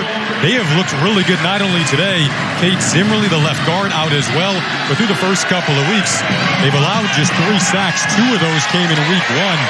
As Marshall's going to opt to return this. A huge collision. Look who it is, Kavon Kroom, who just made the touchdown reception moments ago. There's a flag down, though. Let's see what this is going to be. Might take another look at that hit. It was a hard collision. Rolling on the field, targeting, 22, kicking team. The previous play is under further review. You heard it. They're going to look at this for targeting. Boom! My goodness. Well, look, I mean, if you're going to be letter of the law, there is some contact with the defender's helmet, Kroom, on the helmet of the return man. So, you know, listen, yes, forcible contact above the shoulder. The question is, did his face rock from the impact, or was it actual contact from 85's helmet? And, you know, that is a launch. Now, that is the side of the helmet, not the crown, but it's still forcible contact above the neck. Getting on the play, number 22 can stay in the game. Well, they said 22. I think they had the wrong number. And I'm happy for Kroom to be able to stay in the game because I'm an old school guy. And I love rock'em sock'em football. I love depleter blocks. I love big-time hits. But I especially love wide receivers who catch touchdown passes and then turn around and cover kicks. You don't see that very often, Jason. I'm telling you that right now. You're seeing the energy now, not only on both sides of the ball, but also on special teams in this Bowling Green group. They're looking to come up with another stop. Momentum has flipped in favor of the Falcons after a 14-0 start for Marshall. Laborn brought down. This crowd loves it. Spires leading the way on the D-line.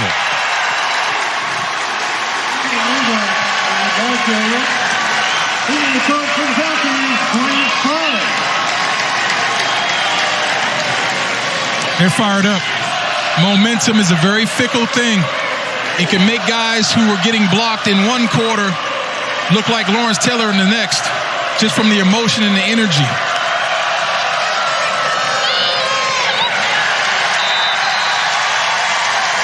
And if you heard, you got to start thinking about timeouts.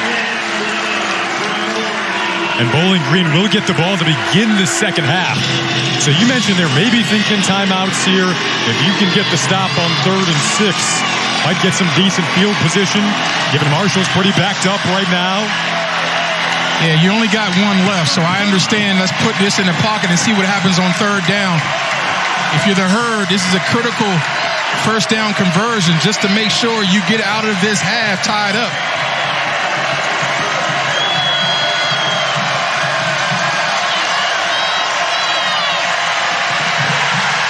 The crowd loves it. Laborn brought down.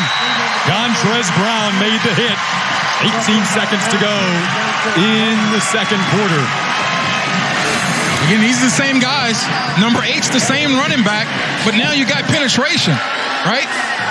You've got Bowling Green reestablishing the line of scrimmage in the backfield.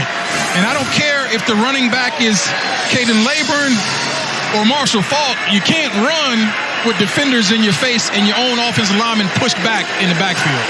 How about the resilience of this Bowling Green group? We talked about it, their defense. If the comeback was going to happen, it had to be led by the defense. And give credit to that man right there, Mr. Lewis, right? His group is committed to playing for 4 quarters. Did not start the way he wanted it to, but it certainly got on track. And his dad, the great Sherman Lewis, from NFL fame, longtime coach, one of the greatest assistants ever, he's got to be happy watching it at home. He said his dad gives him pointers after every game. Eric Lewis told us, he told his team, first thing he told his team, this is going to be a physical game, and it starts with the physicality. Feels like they're matching that now. Yeah, they're holding up there into the bargain. They came after that punt on 4th and 8. There's a flag that went up. This rolls down inside the 40.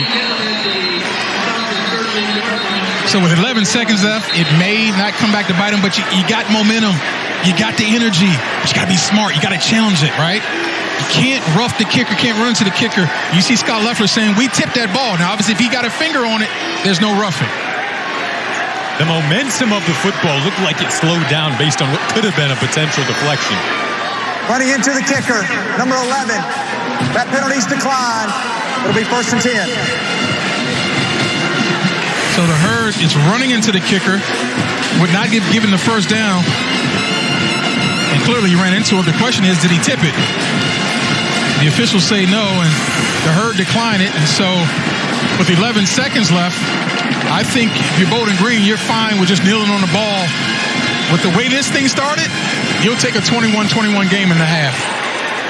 Remember, Bowling Green played a shootout last week against Eastern Kentucky that resulted in a 59-57 loss. Starting to get shades of a week ago here in Bowling Green, Ohio at Deutsch Perry Stadium. 21 apiece heading to the locker room. It was a 14-0 quick, explosive start for the Thundering Herd, who are looking to follow up a program statement victory in South Bend a week ago over Notre Dame. But Bowling Green has other ideas on their centennial homecoming. They're firing off the cannons and firing off the shots in the opening half of play.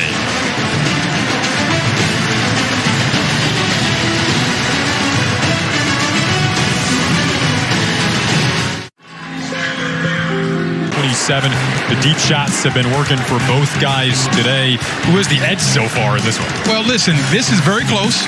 But you see that INT number? That's the difference right there, right? And really, that's the only turnover of the game, but that's all that Bowling Green needed to get back in. And then fourth down efficiency. They've been both terrible on third down, but Bowling Green's 2 for 2 on fourth down. And so the turnover, the long drives, and the fourth down efficiency brought them back to this tie ball game at half.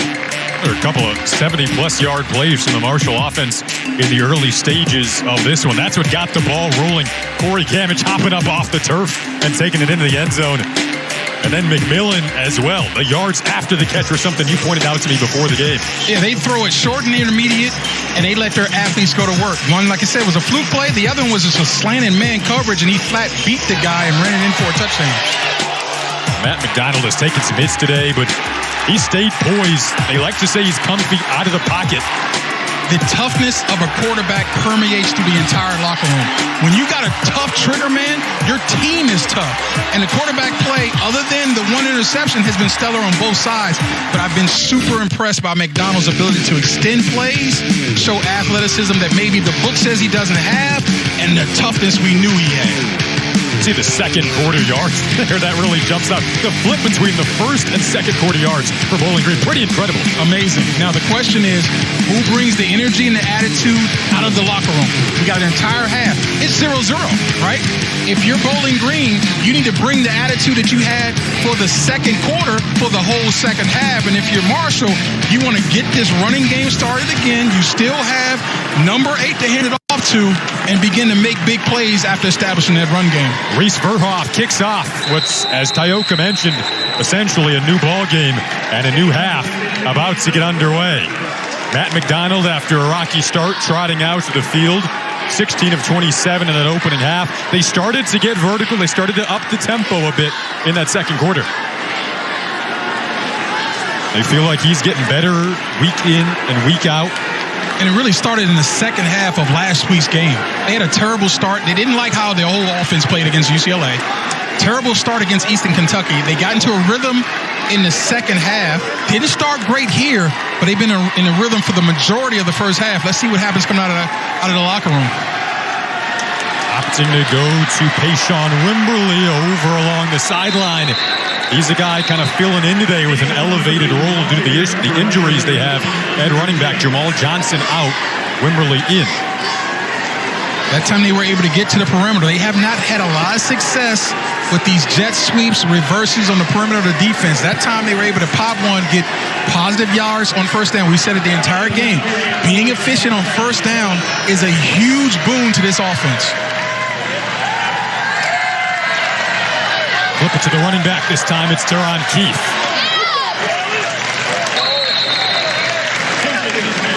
Like the misdirection off play action. A lot of times those tailbacks get lost after the fake, right? Until all eyes are on the quarterback sort of reversing his field. Watch the ball handling again. Token little fake there, goes back, climbs a little bit in the pocket, and you have a wide open guy against zone coverage. Again, one of the things we're seeing now that's different, you're seeing a lot more zone coverage from Marshall than you're used to seeing because of those big shots Bowling Green was able to hit earlier. Third and short. Now these corners are rolled up again. If I'm Bowling Green, I'm not afraid to take another shot.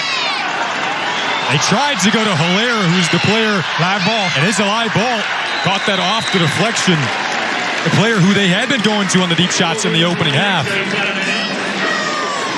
Boy, that's very scary there. Yeah. It appeared that was a backwards pass, and really heads-up play by the receiver to scoop that off the turf because that was a live ball. Could have gone the other way very easily. Let's see if that ball goes backwards. Oh, yeah, absolutely. That's a live ball. Now, you got to scoop this and run, and that's exactly what he did. How often do we see things, and that's a weirdly shaped ball, this football, right? It can bounce all different ways. It took a very fortuitous bounce for Bowling Green. It's an odd opening possession there for the Falcons. Results in them booting it away here on 4th and 1. They're caught by Talik Keaton just inside of his own 30. Now Marshall will try to counter and rediscover the momentum they had at the beginning of the first half. Just dissipated as that second quarter went along. Well, right now I'm looking at my offensive line and saying, okay, what kind of attitude are we going to come out with? Are we going to establish dominance at the line of scrimmage? Because if you dominate the line of scrimmage, I can call whatever, right? If I'm a coordinator and we can run the football, we can do anything. So those big guys up front, 319, 311, 300, 325, 316, control the line of scrimmage, and we can go to work. Marshall head coach Charles Huff told us, control the tempo, run the ball, explosive plays, the name of the game. 1st and 10, delayed handoff to Laborn. You see how he bounces off of tackles. Tough to bring down. Don't show me what a guy does in open field when nobody's around him. That's easy, right? I mean, I can gain yards when nobody's around me. Show me what a guy does in traffic after the first hit. Right, so he makes him stop and start. There's the first hit, second hit, third hit. He's always falling forward. That's the mark of a very good back. Does it again there, and does so to move the chains here. Fresh set of downs coming up for the Thunder and Herd. See, with all this going on, right? Momentum shifts and all that. If you're the Herd, you're saying, I've got number 8. I can turn around and hand the football to number 8 and reestablish a rhythm with my running game. Kalen Laborn squeaks through a hole, hits the sideline, inside of Bowling Green territory. Look, I get it. Wide open offenses, throw the football around, that's all the rage. But I'm just telling you, it doesn't matter if it's 2022 or 2012. When you can turn and hand the ball off, it makes the game very easy for the offense and the play caller. Laborn had back-to-back 100-plus yard games to open up the season. First player in Marshall football history to do that in his first 2 games wearing a Thunder and Herd uniform. You deserve a little break right there, young fella, but not too long now. Get ready to come back. 5'11", 212, we said he runs harder than that. At low center of gravity, he stays low in his cuts. Very tough to bring down. They bring in Ethan Payne, and Columbia goes to the air quick throw. It's kind of their bread and butter underneath, but the connection wasn't there with Jaden Harrison. He's been outstanding at that right there all year. The easy slant throws with off coverage. He's been nailing them. We talked about him leading the nation in completion percentage coming in. Very rarely do you see him miss an easy layup like that, but he did. Big 3rd down for Marshall. If I'm Bowling Green, there's no way I'm blitzing here. I'm backing off. They flip it to Payne. Gets a block on the sideline. Ethan Payne kind of made something out of nothing there. We'll see where they spot this. Looks like enough for a 1st down. Again, this is what they do, the screens. They run tunnel screens. They run smoke screens. That was a bubble screen with blockers out in front as you see the Herd with tempo. They keep Payne in. Keeps it. Ethan Payne went to high school about 7 miles away from Marshall's campus. They kind of describe him as a West Virginia-esque running back, the lumberjack style. Tough, nothing flashy, breaks tackles, runs hard. He hits singles, though. He's not the home run hitter that Laborn is, and that's fine. He just moves the chains. They brought Laborn back in there. Columbia had to get rid of it. Laborn up over 100 yards again today as there's a flag down.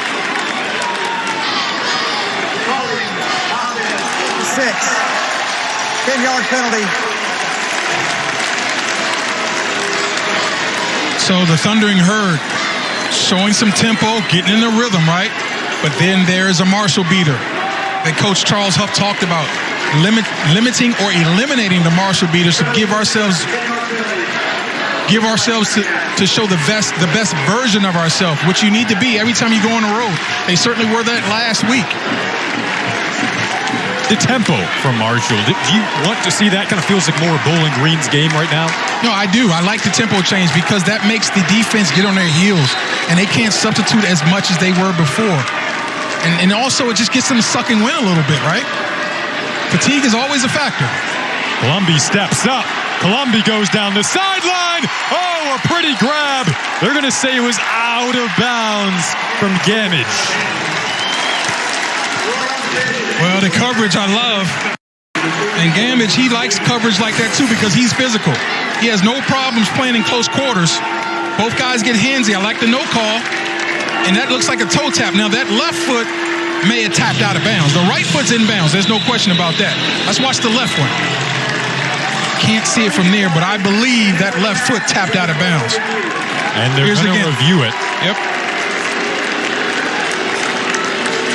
Can't tell from that angle if that left foot is out of bounds at all. I saw and confirmed that the right foot was completely inbounds, but I love the way he tapped his toes. Henry Elliott, the great wide receiver for the Los Angeles Rams, he was the wide receiver coach when I was in St. Louis with the Greatest Show on Turf, and he talked about letting your legs go dead. You don't try to spike your feet down. Just let them go dead along the sidelines. That gives you the best chance to get the toes tapped down. Flex your feet and let your legs go dead. He flexed the foot. I think that left foot's out of bounds, partner. It appears that way. And remember, the call on the field is that he was out of bounds. We need indisputable video review evidence here to overturn that. Love the effort, though. A little bit of a back shoulder. But, you know, this is where Gambage excels with the 50-50 ball. It's a little separation with a push away. That's fine because there's a lot of contact. See the little subtle push right there? Just create a little bit of space. The great Isaac Bruce taught me that one. Hall of Fame wide receiver from Memphis, University of Memphis, and then with the Rams. He talked about you push down, Ty. You don't push away. That gets the officials' attention by pushing out and away. You push down real subtle. All you need is just a little bit of space to be able to then come back and make a play on the ball. You've had some good teaching in the day of the subtle the subtle hidden moves. So listen, man, I played D-line, but I was playing with some great players, and I just kept my ear open. Yes, because I just wanted to learn. I was like a sponge. I wanted to learn it all, man. I loved the game. I knew at one point I was going to probably try to talk the game. You know, maybe someone would want to listen to me talking about it. I like watching it. Talk about it. Do you really? I do. I genuinely do. Oh my goodness! NFL Network's paying you to say that. No. Well, we'll keep the payments hidden. But I love talking football with you. We love the game we have today. Locked up in 21 apiece. Early stages, third quarter. One more peek at this. They're taking a long look at it. They are. It just appears to me that left foot, I just don't see any green there. I see that foot is covering up some white, so that makes it pretty easy to me. I thought they should have taken a longer look at the one previously that they didn't overturn. And this one, which I think is pretty obvious that the call in the field was the correct call, they're taking a nice long look. As long as they get it right, though, right? But as a player, you hate this. I mean, you just don't want to be standing still. You know, you're feeling good, you're lathered up. You don't want dry sweat. That sweat starts to evaporate. You start getting a little cold. Temperature's dropping as the sun goes down. You want to stay lathered up. So if I'm out there, I'm usually jumping around, moving around. So, you know, I think it's going to be incomplete. At the further view, the ruling on the field stands. It's an incomplete pass. They got it right. Third down. Took too long. They got it right. So a big decision there to keep the call as it stands. Now it's third and very long. Now again, last time the Falcons showed blitz and backed off, and still the Herd was able to get the first down with the swing pass. But again, I will not blitz in this situation. Athletes are too explosive. Force them to make nice routes and throws with zone coverage in their face. Columbia has time. Dumps it off. That's Charles Montgomery. Won't be enough for a first down, but could be enough to potentially make a fourth down decision here. And they'll also kick the field goal. Offense to stay on the field, though, partner, and they go in tempo. I'm running the football. I'm giving the ball to number 8. They do give it to Layburn. Doesn't have enough. Bowling Green comes up with the stop and a turnover on downs. Walter Hare, Carl Brooks and company says, yeah, we know it too. We know Tyoka, they're going to give it to number 8, and we got to make a play. I have no problem with the call. Again, I think number 8 is probably the best football player on the field. So if you're going to go forward on fourth and short, put it in his hands. But the offensive line has got to do their part now. As you see some movement, some slanting from the defensive line, they get in the backfield, and that's all she wrote. The defense sets him up. Can the Bowling Green offense take advantage when we come back? Hello, Grandma, Grandpa. Sunday at 9 on NFL Network. Matt McDonald and the Bowling Green offense back on the field, back with you here on NFL Network. McDonald, they say he's fleet-footed out of the pocket, showcases it there, finding Keith. He was dragged down this Bowling Green crowd. Once a late hit, Andre Sam thinks he finished it cleanly. Some words exchanged. You want to know if a quarterback's feeling it? Watch this. Could have easily run for 3 more yards, 4 more yards, but that's when you're feeling it. That's when you know where everyone is in the offense. You got total command, and you're feeling really good about yourself, right? Nice play right there to pick up the first down. Bowling Green talked about the physicality of this matchup from the beginning of the week. You might have to extend some plays at times.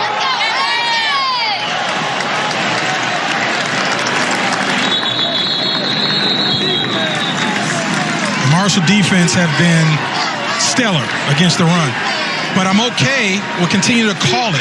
You can't just go completely away and just not be willing to call the run. You got to allow the herd to see it and think about it and keep them at least a little bit honest. Bowling Green has used 4 different running backs today. It'll be Teron Keith staying in here on 2nd and 10.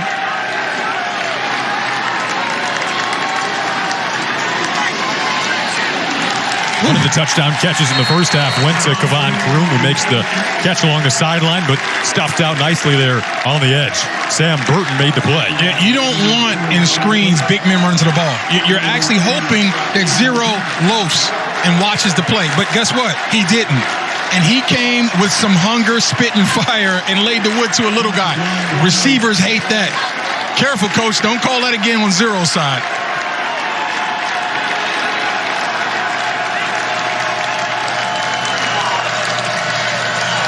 Matt McDonald, you got to be real smart here with the ball. You don't need a turnover here to get them fired up and back in the game. Dyson Patterson tackled in the open field. Excellent play once again made in space. Jadarius Green McKnight. Yeah, that's hurt football right there now. Tight coverage, running stunts up front. He's got plenty of time to throw the football, but they're running hit-type players all over their field. Their defense is predicated on being fast and physical at the point of contact, and number 4 showed all of that and takes a little shot from his teammate to boot, and defenses love that. Now, that little shot extra, yeah, give me a little hit too. The more hits, the better. Defensive players love that. Feeling the juice now. Yes, sir. Marshall fans are up. Bowling Green went 3 and out on their first 4 possessions. Were much better after that, but a nice timely stop from the Thundering Herd defense that gave up a little over 200 yards in the second quarter. Got a flag down here and a call coming up. False start. Offense. Number 32. 5-yard penalty. Still 4th down. Now, Jason, that's critical yards now. When you're punting backed up, you can't afford to give 5 more yards back now. You know, that is... Just put a little pin on that to see if those extra 5 yards sets, what kind of punt that sets up in punt return. And remember all the good field position for Marshall in the first half when they were rolling in that opening quarter? That's right. Great point. Yep.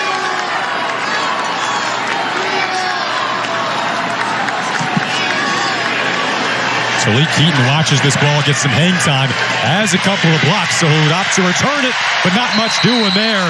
Stopped back at his own 26. Wimberly made the play. Few minutes into this third big offensive possession coming up when we return for Marshall. Next Saturday, the Thundering. Welcome back. Tioka Jackson, Jason Ross Jr. with you here at Bowling Green, the Centennial Homecoming Day here for the Falcons, and we're knotted up at 21 apiece in what has been an excellent matchup. Thundering Herd trying to back up their win over Notre Dame last week. They go to their top wideout, Corey Gamage, who had a touchdown catch in the first quarter, part of an explosive start for Marshall. They've slowed down since then. There's the QB, Henry Colombi. You see the numbers here, just 7 points in the last 35 minutes and change after that hot start. I love them to continue to call the wide receiver screens. What, Jaden Harrison just blocked the DB out of the screen. And there's another screen. And so defensively, you've got to react now. This is how they're trying to attack you. They throw the ball underneath. They throw bubble screens, tunnel screens, smoke screens. They try to get their athletes in space with lead blockers on the perimeter where there are less defenders.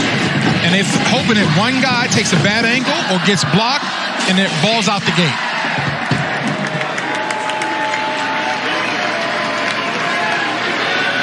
Second and 10 for Columbia, who has Devin Miller as tight end. Ball came out towards the end of the run.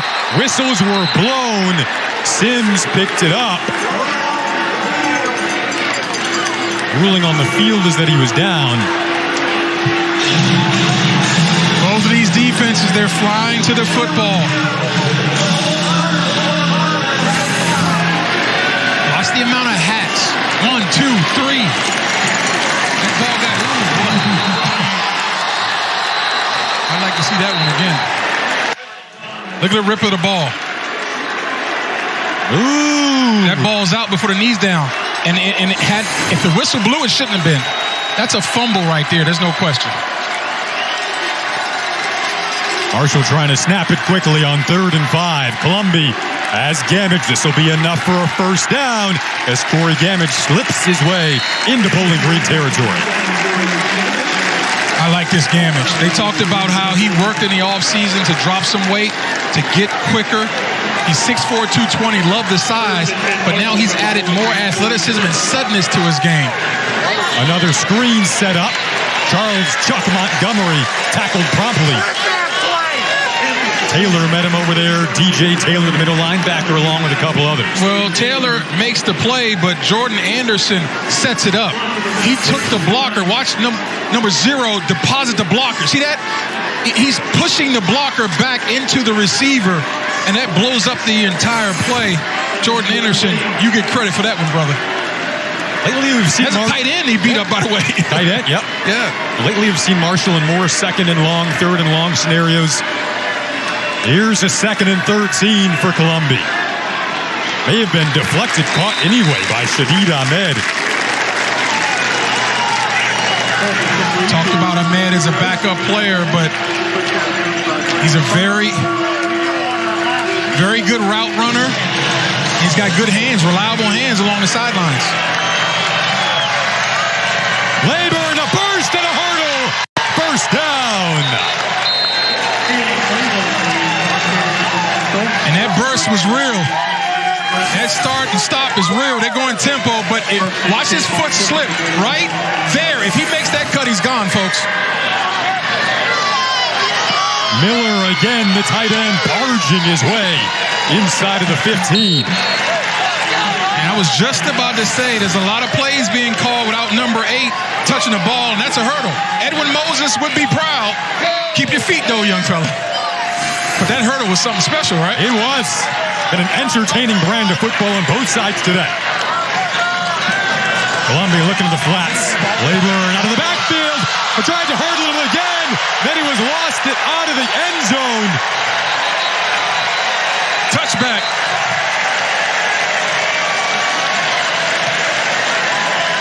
It's all beautiful until you let that football go. There's a flag on the field. The flag is down. We'll take another look at it. Officials coming together.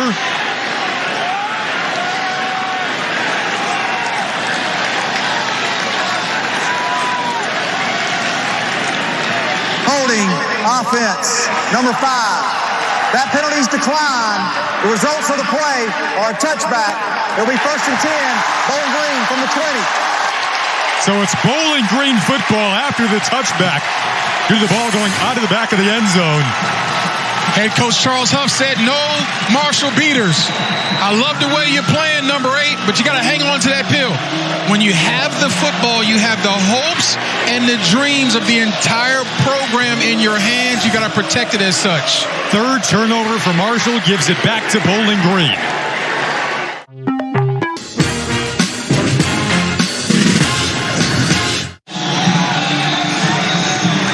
So both Marshall fumbles today coming inside of the Bowling Green 5-yard line. And we're locked up at 21. Empty set. Watch a shot. Downfield. They blitzed Gilmore. McDonald got it away. The third turnover today for Marshall. Watch the hustle inside out by number 12. He's on the hash, right where the football is. Now watch 12 run. And watch him finish it right there. Put your helmet right on the ball, young man, and that ball's going to come out like it was launched. He's got to give it up. You're going to hustle like that and put your head on the ball, that ball's going to come out.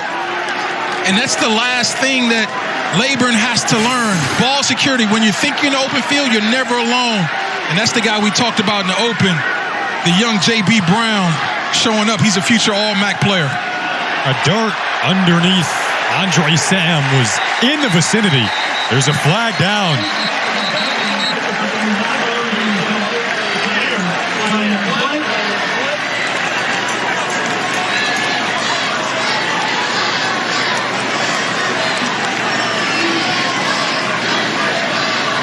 Pass interference. Number 1, defense. The ball will be placed at the spot of the foul with an automatic first down. Wow, they just got the linebacker Charlie Gray on pass interference. Kind of a hybrid player in their defense. He is, yeah. He does a little bit of everything. He can play a little safety. He can play a little linebacker in the box, especially when you go to dime nickel. But the penalties are starting to mount for the Thundering Herd, and that's a problem. McDonald pressured again. This time sacked.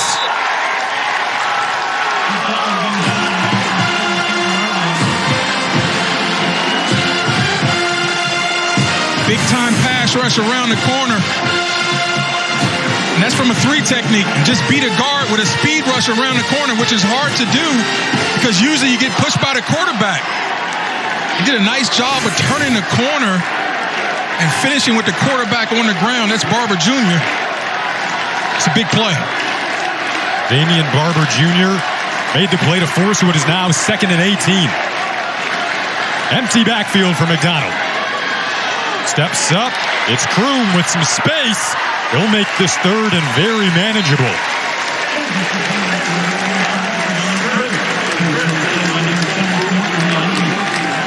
Saw Kevon Kroom make the touchdown catch in that first half on the play action.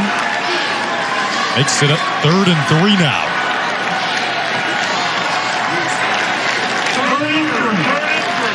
A lot of options here from Max Warner when it's this short. They gave him a chance, set up a really good opportunity to get creative on 3rd down. Watch for Marshall bringing pressure off the edges, though. They're not going to sit back. And look how many defenders in white are close to the line of scrimmage. McDonald has Kroom again upended. Was able to move the change. They needed 3. They got 4. So that's another adjustment from the first half. We saw them attempting to run slants and comebacks and hooks. This time they're crossing receivers against man coverage. Make the defense sort it out, sort of get out of each other's way, run into each other, sort of junk it up in the middle of that defense with so many bodies. And if you can get some protection, you can find open receivers. Double pass. They go back to Keith on the near side of the field. Porter tracks him down, but not before he invades Marshall territory. Love the execution.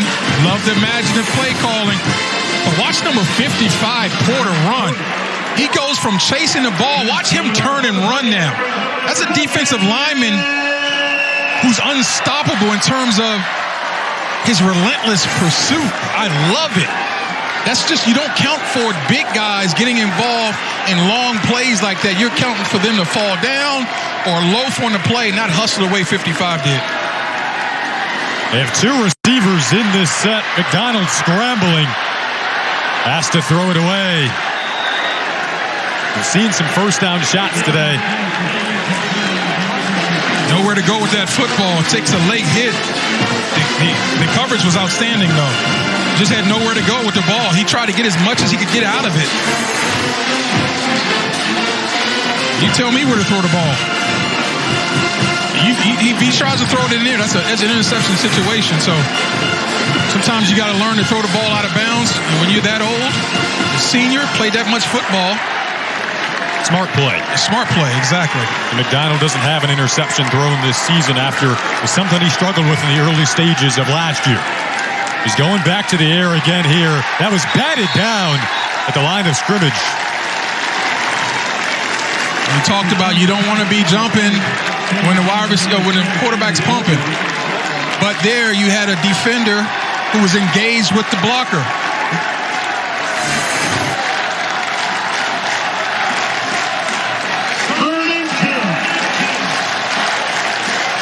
Brings up 3rd and 10. If you Marshall, are you coming? And if you're Bowling Green, are you going to block them up and try to make them play deep? You got man coverage on the outside.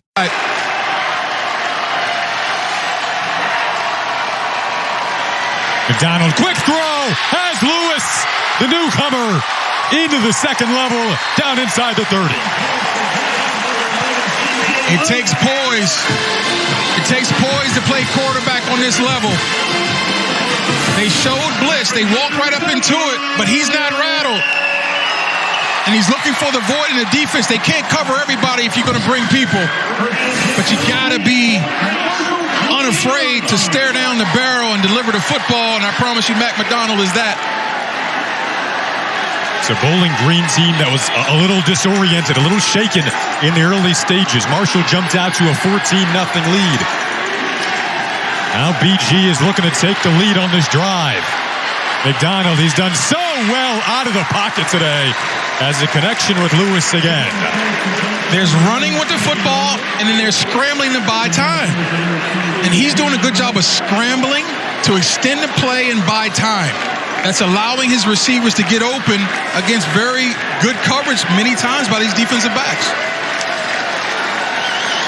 They're going to call it the end of 3 quarters.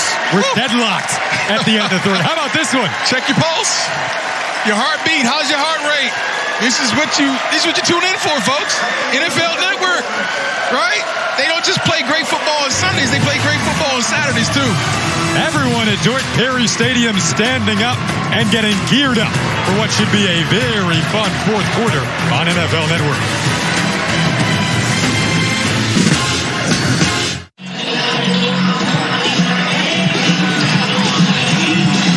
Locked up at 21, heading into the 4th quarter. Tioka Jackson, Jason Ross Jr., outstanding NFL Network crew on hand today here at Dordt Perry Stadium. Bowling Green moving and grooving right now inside of Marshall territory again. Ever since the start of the 2nd quarter, this offense, someone lit a flame under it. McDonald up to 260 through the air. Another empty backfield for him here.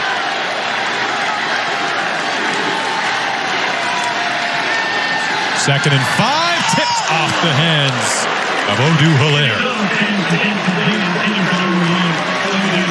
That was close. That's what tight coverage forces, though. It forces the offense to be perfect. The route has to be perfect.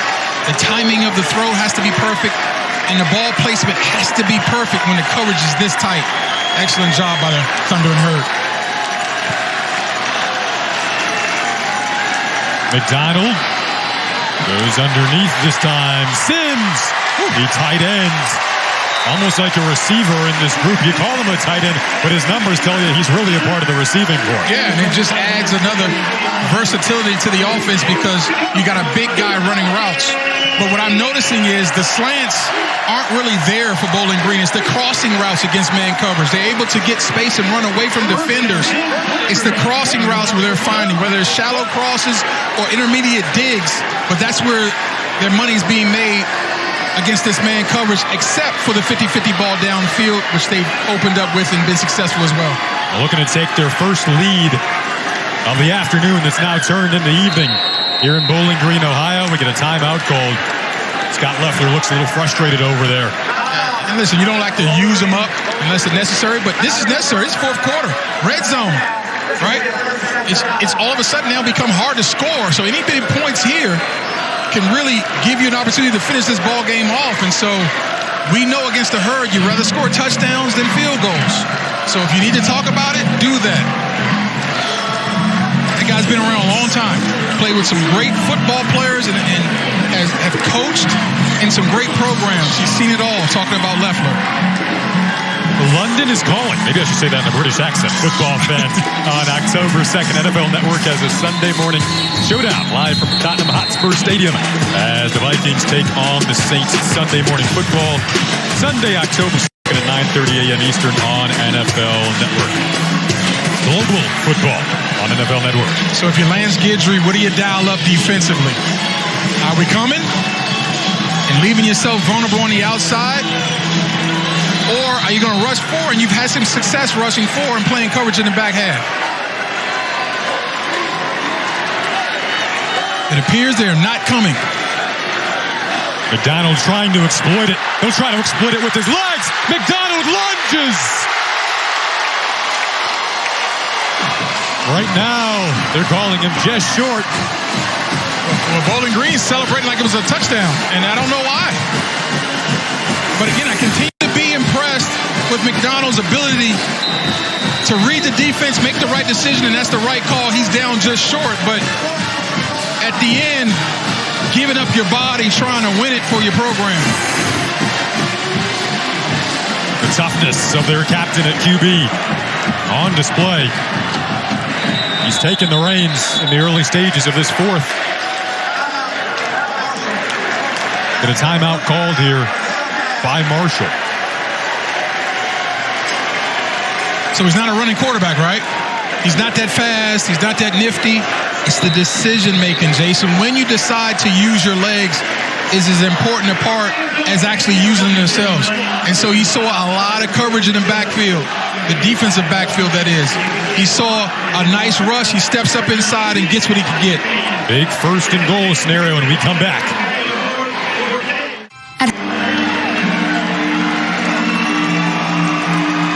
21 apiece. Bowling Green trying to change that.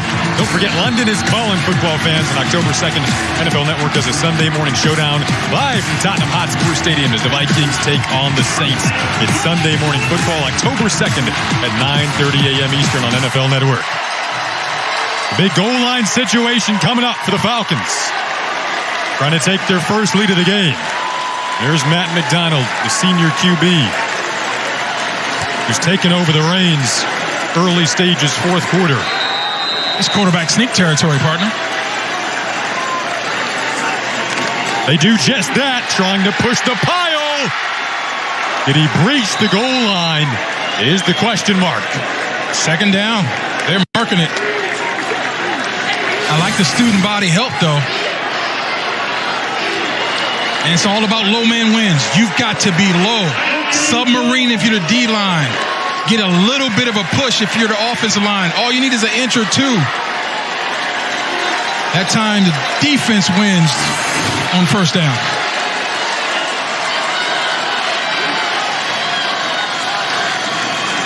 They'll hand it off, and Bowling Green takes their first lead of the game.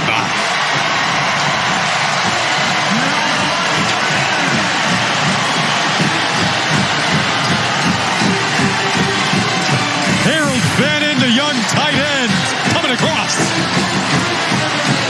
And somewhere Mike Martz is smiling. My old coach with the St. Louis Rams, he loved to run that reverse on the goal line. If you don't allow penetration from the nose, it's such a hard play to defend because you're showing outside blocks to the defensive line. They start running towards the sidelines, and it opens up a nice little gap inside. Was deadlocks at the half. You said it. New game. 14 plays, 80 yards. A time-chewing 5-minute, 54-second drive. They bring in a player who they really like. Harold Vannon, the youngster at tight end, breaches the goal line with some physicality and attitude.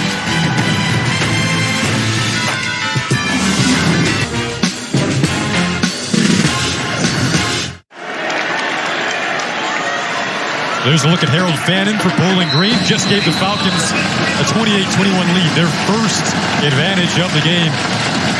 I used to have hair like that a long time ago. A long time ago. Some pictures of that, and we'll show it on next week's broadcast to prove that. You don't believe it? This is scooped up off the turf. Jaden Harrison found a little bit of a crease, cuts it back before he's knocked out of bounds. So now this Marshall offense. 2 fumbles inside of the 5 today, 3 total turnovers. You're trailing by 7. And listen, I understand that if you're trying to match the explosive plays of Bowling Green, and you've been throwing the football rather effectively, and your guy has coughed it up. But listen, number 8 still the best offensive player on the field. It's only a 7-point game with 13 minutes left. Your offensive line is your strength. Number 8 is your strength. Don't go away from that. Damage on the reception there. Fuck this game. Is physical, isn't it? Deshaun Jones came over to try to hit him, and some attitude from both sides there. You mentioned the run game. They outran Notre Dame 219 to 130, that upset a week ago. You need to get back to the identity. You do, because the game is not out of hand. It's not like the scoreboard has forced you to stop running the ball. The spot is the 25-yard line. And I understand that, your tailback has put it on the ground a couple of times, but, Labor's performance was the most rushing yards that a player had against Notre Dame since 2016. And he has over 150 yards today. I just think you're doing yourself a disservice if you just close that whole chapter in the playbook. He's got 3 straight 100-yard games. This is the other running back, Ethan Payne, showcasing what he can do after the catch. First down. Again, Corey Gambridge, we talked about him. He's had a nice game catching the football, but the blocking. You have to block if you're a thundering herd wide receiver. It's very impressive to see them doing that down the field. Damage is wide open. Took a hit at the end of the play, but that's, again, enough for a first down. And we see who they begin to lean on in this pass game, and it's number 7. They've had problems with the perimeter screens, right? I mean, Bowling Green has done a much better job on the wide receiver game than Notre Dame did. They really hurt Notre Dame with those wide receiver screens. Now these routes are starting to be downfield. They're getting away from the screens. They look for it again, but Columbia is sacked. Way back at his own 45, Demetrius Hardiman. Chris Baker was there as well. But Hardiman, yes, that's all Hardiman. You're right. Bacon came in late, jumping over the pile, but number 14, he makes the play. He showed up multiple times today. Big splash play. Wow, so that kind of deters the up-tempo game that Marshall was playing and having success with on their last drive. It was kind of like hyperspeed on their last drive, but backed up to 2nd and 18 here. And Caden Layburn has been on the sidelines the entire drive, and they've thrown it the entire drive until now. Payne caught one of those passes. They give it to him on the ground this time. Interesting, Layburn not a part of this drive after the 2 fumbles he's had so far. Yes, great point. I think that the fumbles, it's not just about getting a breather. It's about getting his attention. 3rd and very long. Still plenty of time left in this 4th quarter. Oh, nearly another sack. He will go down once again. Back-to-back plays with a sack for this physical Bowling Green D-line. So the Achilles heel, when you have an offensive line this big as a Thundering Herd, they're not going to be necessarily the greatest pass blockers in 3rd and long. It's just hard to get them to 3rd and long because they're so efficient running the football and efficient with their screen game. Well, tonight, the screen game hasn't been there. Their runners on the sidelines, they got them to 3rd and long. And now you can tee off, Bowling Green. You can tee off with your own pass rush. Eric Lewis dialing up some pressure with 4 men. Deere Kelly, Cassius Howell, both in the mix there. Forces a punt. Will take a Marshall roll down inside the 10. The Bowling Green defense that had 6 sacks last week has followed that up this week. Couple of big ones on that last drive. Now can the offense back it up?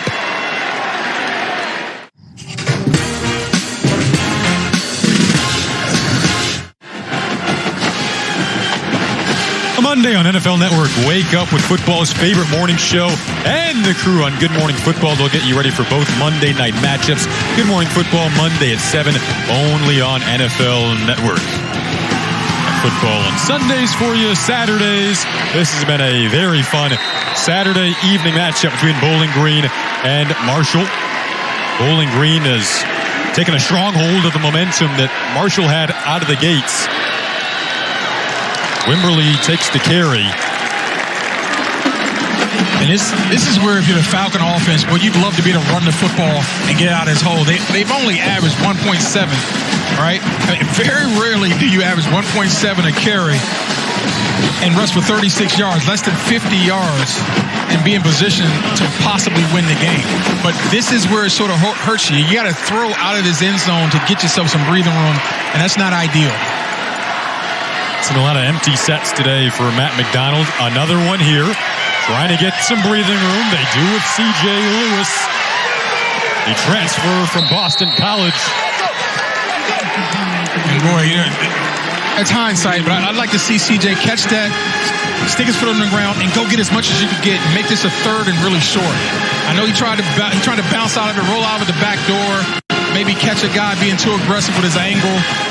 But you catch that football and get straight up field. This is probably a 3rd and 2 or 1 instead of a 3rd and long 4. Certainly punting territory if they don't get this. This is where McDonald's has excelled the entire game, knowing when to run and when to throw. Gets rid of it. A one-on-one matchup, bobbled and out of the hands of Hilaire. Martin in on the coverage. No problem with that call whatsoever, because you've come up big in some big moments with this 50-50 ball. This is just good on good.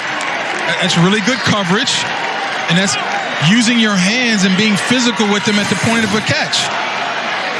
Nice job right there. That's a coaching clinic right there on how to play man coverage with no safety help, without fouling, and finishing with your hands to get the ball on the ground. Carry on Martin, a West Virginia native, made a beautiful play there, dropping back from his linebacker spot. Out to Leak Keaton. He's over that Bowling Green logo in midfield. We'll let that hop in front of him. Marshall start at their own 47. Felt like the stop they definitely needed energy and momentum-wise. Because this was the blueprint in the first half of how they were able to score early. They had great field position on almost all of their possessions, and it showed up, and they dominated the game statistically. So now you have this, as much as things have gone wrong with the turnovers and the miscues, and then losing your momentum. You're in position right now with about half the field to go to tying the game up in the fourth quarter. Been some variety on the D-line today for BG. 4 different players with the sack. They had 6 last week in the wild loss to Eastern Kentucky in 7 overtimes. That was a 59-57 loss. Hasn't deterred them emotionally today. Now Marshall trying to get it done on the ground here. They do just that with Cam Fancher bringing in a new QB. He picks up 18 yards. Well, right now they've lost a little bit of confidence in their great back, so they decided to manufacture the running game by going empty in a quarterback draw. Fancher is definitely a different look at QB, a rushing threat. Thought we could maybe see him in some short yardage scenarios today, which we've seen him in the last couple of weeks for Marshall. But like you said, maybe this is the formula to getting back to their identity. Yep, this is a little bit of a change-up for him. And I just felt like getting away from Layburn is a mistake, because I understand he's given it up twice, but wow. You get him going again with his offensive line going forward. There's still a devastating rushing attack. Fancher to the air this time. Connects on his first pass attempt of the game with Caleb McMillan. So what you're going to see is less down the field drop back. You're going to see more option and rollout, right? And so you fake the read option. You're now rolling out. You give him a 2-receiver read and let him see it. If it's covered up, he can tuck the ball and run. Marshall very quickly into Bowling Green territory. Now they're in the red zone. You see the little shiftiness on display from Fancher. And he took a shot, though, at the end of that thing. Chris Bacon let him know. I mean, listen, you're a running quarterback. And this guy is a running quarterback. But he got the boom laid on him right there. And so if you're going to run, you might pay a price at the end of it.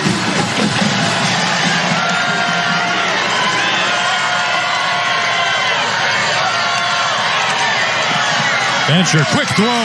Gamage cut down. Once again, Chris Bacon knifing in and making a play. This is a huge part of their offense, and it's not been effective today, folks. And it's because the corners watched film. They understood that they were going to be on the hot seat. They were going to have to come up and support. And Chris Baker, that time being the alley player at safety, defeats the block and gets a hit on the receiver, and everyone else finished them off. Now 3rd and 2 with Henry Colombi back in. Getting into crunch time. Number 8 gets the ball if it's me. They give it to him. Rayburn looking for the end zone. Puts it back and finds it. Now Marshall with a chance to tie the game. It doesn't have to be complicated if you don't want it to be. Obviously, number 8 has to hold on to the ball. That's number 1. But if he holds on to it, he's one of the better backs playing in this level of Group of 5 football because he doesn't really belong here. He belongs in Power 5 talent-wise. Carlos Huff, the head coach, called him a 5-star player playing Group of 5 football. You see his talents on display, emotionally bouncing back from the fumble that he had earlier in the half. That was 6 plays, 53 yards, little over 2 minutes, capped off by Layburn's touchdown.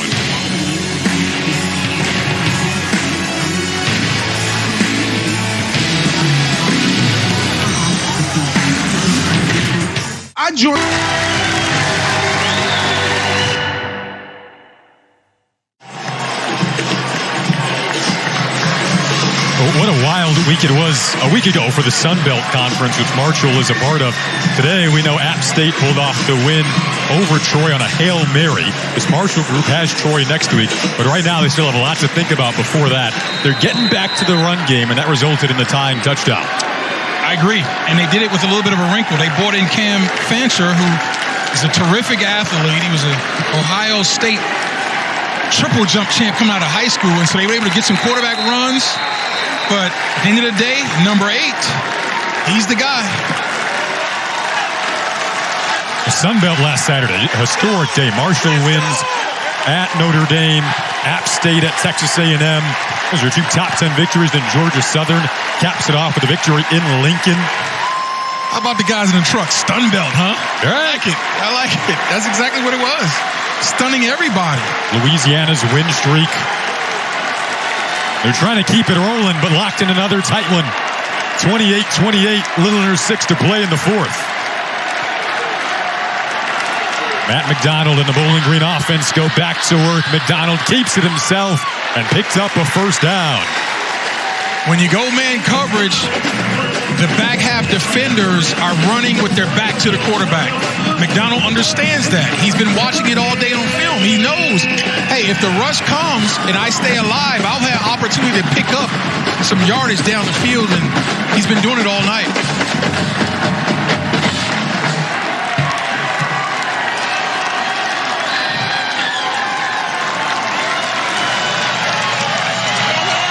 Flips it off to his running back this time, Keith, with some physicality at the end of the run. Now this time he stays in the pocket, and this is about timing and route running, right? They've been doing a lot of empty. They did not start the game this way, but this has been a part of the adjustment by Max Warner. He's going to spread these guys out and let his quarterback throw the football, and if he doesn't have it, he's finding ways to get out of the pocket. But that time was about timing and target. Threw it on target, on time, and was able to get that ball completed almost for a 1st down, 2nd and short. McDonald back to pass again. Squeaks through traffic. Using his legs that you called underrated. Picks up a good chunk there. There is a flag down. It's the decision-making, partner. He's getting back in the pocket. He's not looking to run early. But if things aren't there, he breaks down. He makes a move. Number 77 offense. 10-yard penalty from the previous spot. Will replay 2nd down. Got Jalen Grant there, who's filling in for Jakari Robinson. He's one of their leaders up front. He's a guy that is a tone setter in practice. They talked about that. You can't have that from one of your leaders. Not in a crucial part of this ball game. Remember, Bowling Green played 7 overtimes. last week against Eastern Kentucky. Timeout. Locked in a tie timeout. game with 4:25 to go. They get an official timeout for an injury. Marshall player down.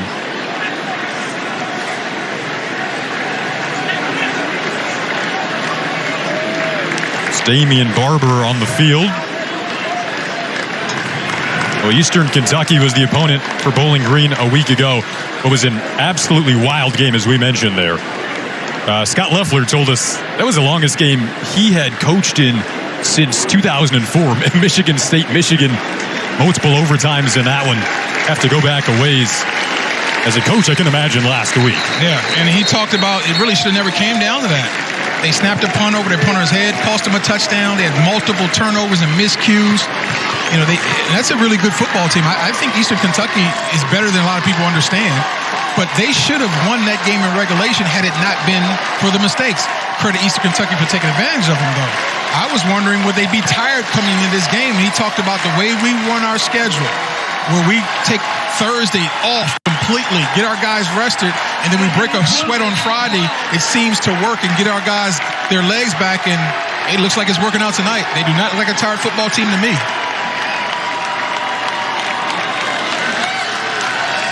We've got 2nd and 12 coming up. McDonald once again kept the play alive. Was looking for the tight end Sims. Andre Sam roving over in coverage there. He was coming. McDonald continues to manipulate the pocket, continues to buy time. There's room to step up. His time inside. He's broken the pocket on the perimeter, and he stepped up inside to find his room. The decision making, the feel. You can't teach a quarterback to understand this because he doesn't look at that void. He sees it with his peripheral vision. He feels it, steps up, and almost got a first down out of it. Will the Herd bring the pressure? That will leave the man coverage. I believe they back out, but here they come. They do bring the heat. Results in a one-on-one matchup.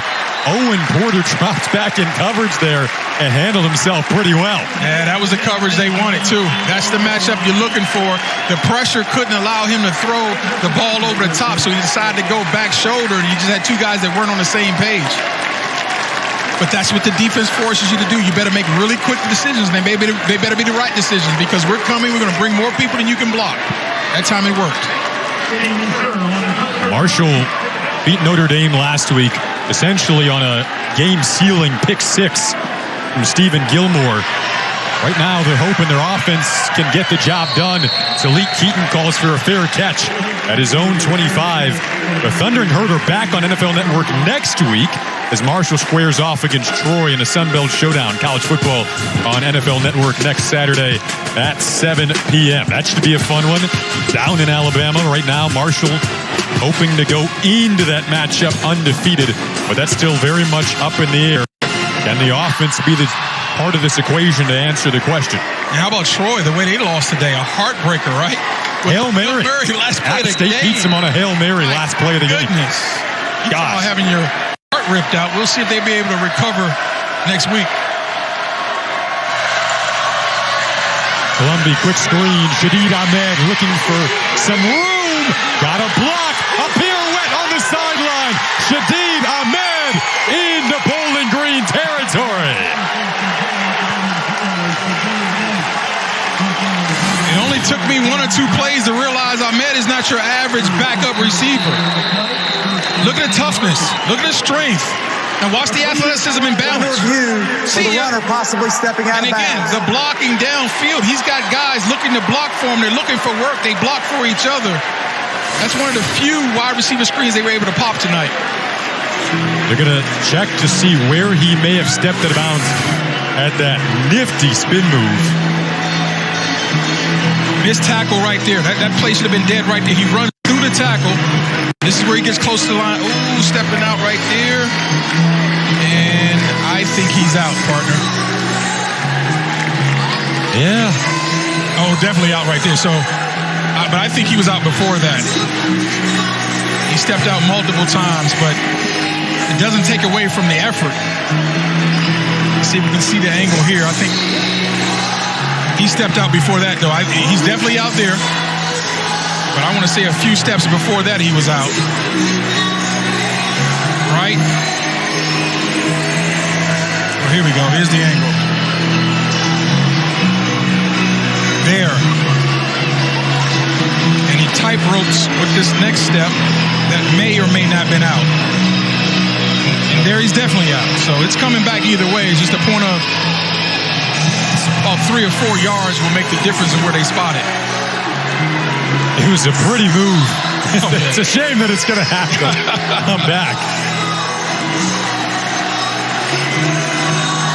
And a gain that would have brought Marshall into Bowling Green territory. But again, now a matter of looking at the yard line where he stepped out. And you wonder, was it even first down yardage where he initially stepped out, where I believe he had stepped out?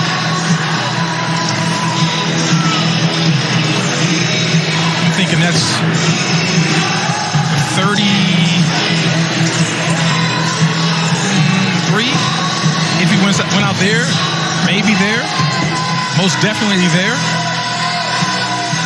Guessing the 33 or 38-yard line, maybe.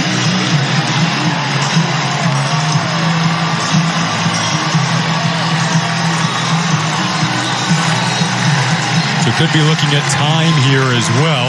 Yep, so I think it'll be the 33-yard line. I think that's where he stepped out. And now it's a matter of getting the clock right, which is obviously super important. You're down under 4 minutes left to go in a game with a tie ball game.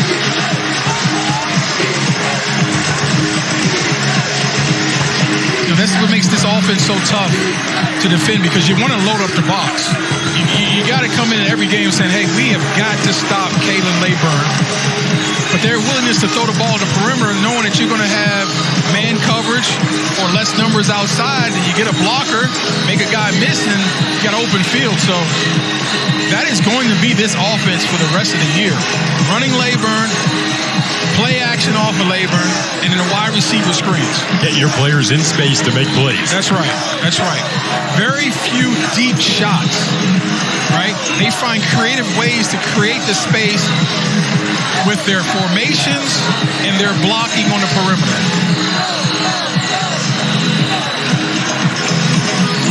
Charles Huff may have to regroup after it appeared as though Shadid Ahmed stepped out of bounds well before the play ended, at least on the field. Where we thought he got up to was inside of Bowling Green territory. Really enjoyed talking to him during this week. I hadn't seen him in a long time. He was former Penn State staff with James Franklin, so I know him well. Coached up some great players there. I believe he was Saquon Barkley's position coach. Review, the runner stepped out of bounds on the 37-yard line. The results of a play is a first down. It'll be 1st and 10. So enough for a first down, but well before where we thought the play initially ended, which would have been inside of Bowling Green territory. He's going to be at the 37 here. So it's that second step out of bounds that was obvious that they spotted it. I thought he went out a little before that, but they spotted it on the second one was obvious. Fine with me.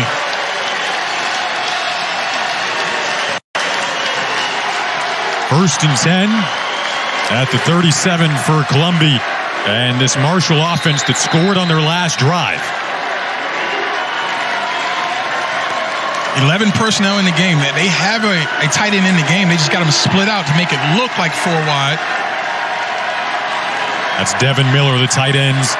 83 in white, bottom of your screen. And he's trying to decide whether to move into the wide position or stay in the slot. He stays out in the slot. That creates natural running lanes for this guy right here.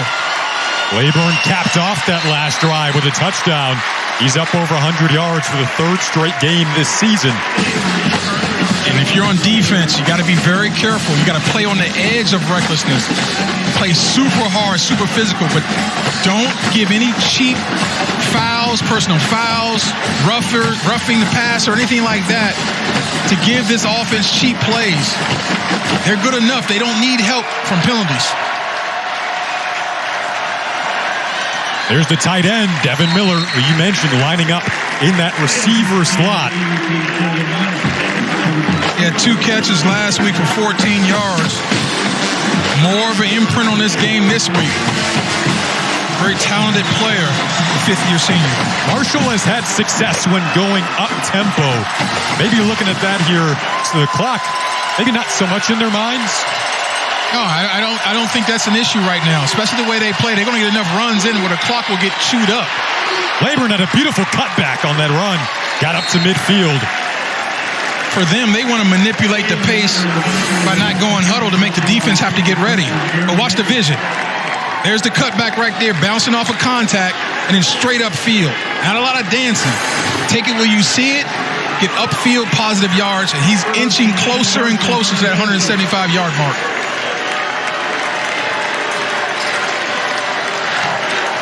Little over 2 minutes to go now. Columbia looked screen initially, went the opposite way. That pass into the turf, Laburn the only receiver in the vicinity. So there's a first down stop by Bowling Green. That's what you need to do to get this offense off schedule. They've been rolling pretty good so far, getting good first down plays. There's Columbia starting to feel the pressure right up the middle. Nice job of rushing the passer. That was Dontrez Brown and company.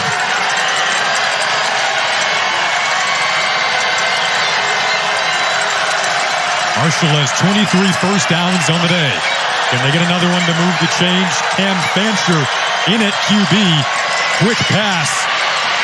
They find Jaden Harrison rumbling his way inside of the 50. Again, another screen. Anthony Hawkins, he's now the guy that hustles inside out. Big fella, 290 pounds, 6'2", out of Mansfield, Ohio. He makes a really nice play on a little guy running in space inside out. Obviously, huge play here, partner. Cam Fancher, who didn't start the game, will take this big third down for Marshall. $1:20 to go. It away off the hands of Caleb McMillan with 1:13 left in the fourth. Interesting decision to go with your backup quarterback in this situation, and you don't run something to get him moving. It's just a straight drop back. And he's not yet known for his ability to beat you from the pocket. And that's a tough throw either way because you had underneath coverage with over-the-top help. But I like put this guy on the move, right? Give him a run-pass option because we talked about, again, he's a terrific athlete, triple jump champion in high school. Jalen Embry is back to return this punt for Bowling Green. Marshall will down it at the 1. Perfect special teams execution for the Thundering Herd. Yeah, that's a big play. The kicking game. People overlook it until it comes up to bite you. In this case, it's not biting anybody. It's just great execution.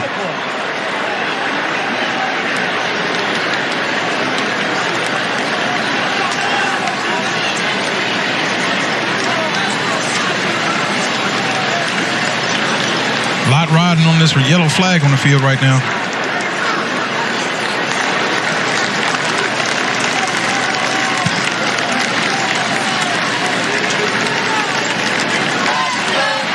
No, Stone Scarcell, who downed it at the 1. With 1:04 remaining in this fourth quarter. Nonetheless, the Bowling Green offense will be coming out here.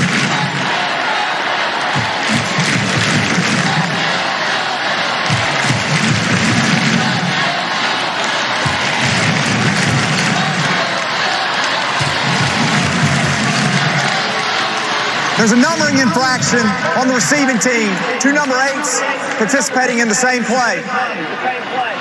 I thought it was too many men on the field, but that's too many guys wearing the same number. Interesting call there.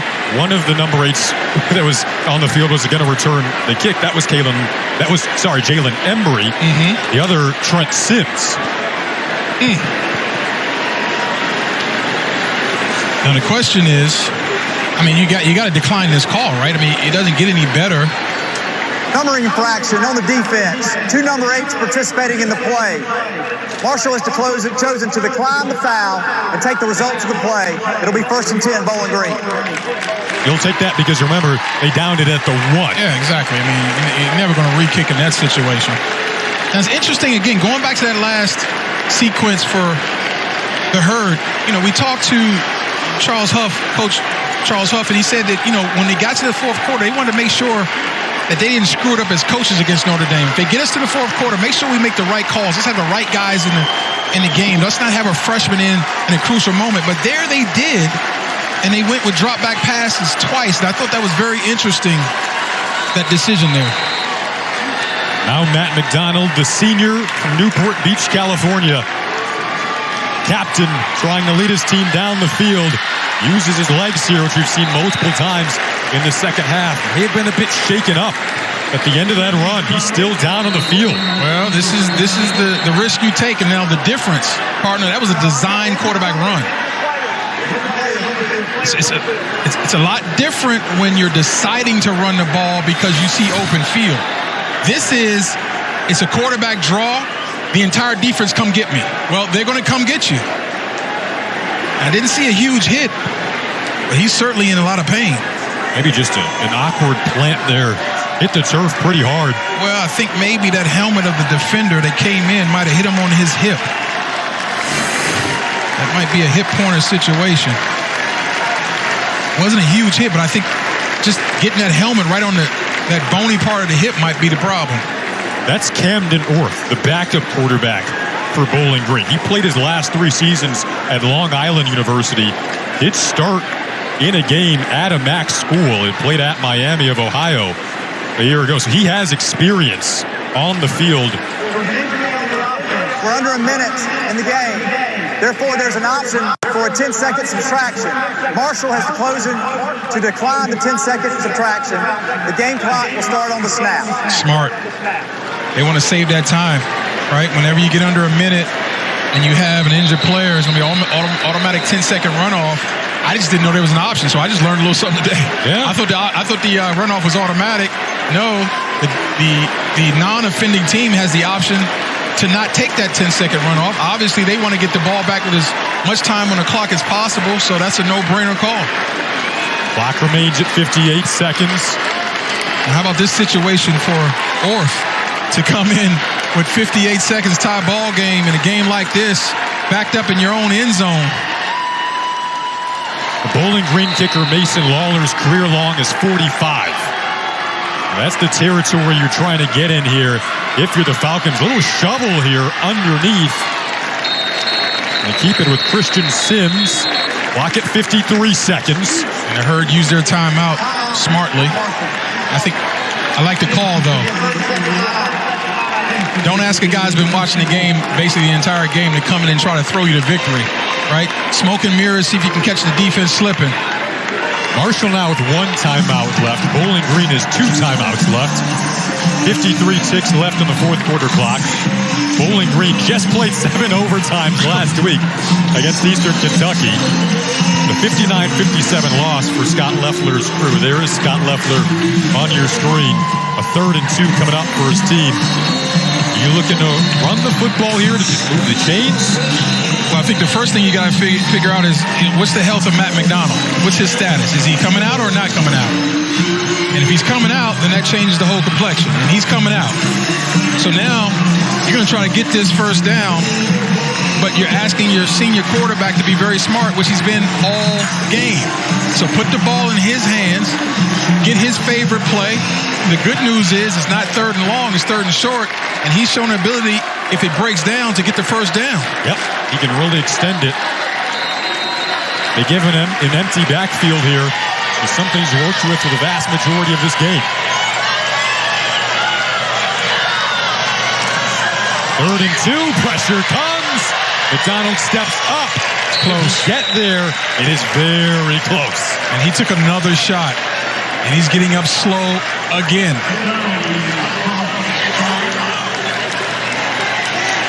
They are going to move the chains. So a fresh set of downs for the hobbled Matt McDonald. And I just think you're playing with fire right now. If you're Bowling Green, this just feels like a situation here where you might be happy, just trying to run this clock out and going to overtime. Interesting you bring that up because there are no receivers in this set and 20 seconds left.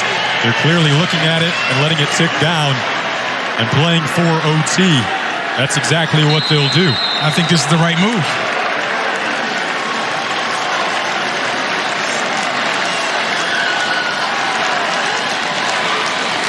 Well, you see the last overtime games. Bowling Green, new week, same story. Marshall in 2021 against Old Dominion. We'll have extra football on NFL Network when we come back.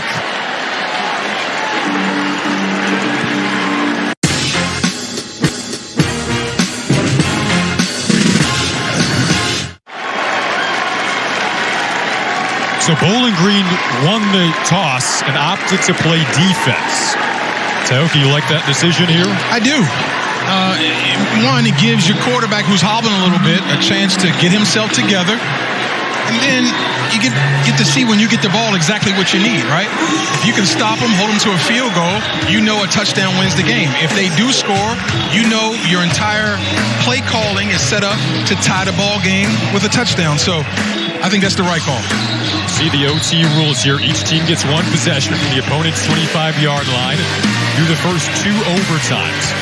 We start a third overtime, alternating 2-point conversions that replace the offensive possessions, and must go for 2-point conversions after touchdowns starting in the second OT.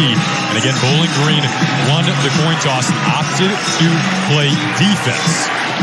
If I'm Bowling Green, I'm saying I got to stop number 8. I'm going to have to force Henry Colombi to try to win the game through the air. Can't let number 8 beat me. They fake it to Labor, and that pass was deflected. Marshall had explosive plays in the early stages of this game, but not really much since then. Big-time play by Brand. Faked it, quick throw. Now, you do want to jump if you're 5 yards away from the quarterback. If you're rushing the quarterback in full speed, running towards him, don't jump. If you're caught at the line of scrimmage, jump and get your hands up for the quick throw because the ball's coming out low. 2nd and 10 now for Columbia. Has to escape pressure. Things break down. Columbia's going to have to make something out of nothing there. So an excellent start for the Bowling Green defense. And there's a flag down. Holding, number 68 offense. They got a holding on Dalton Tucker.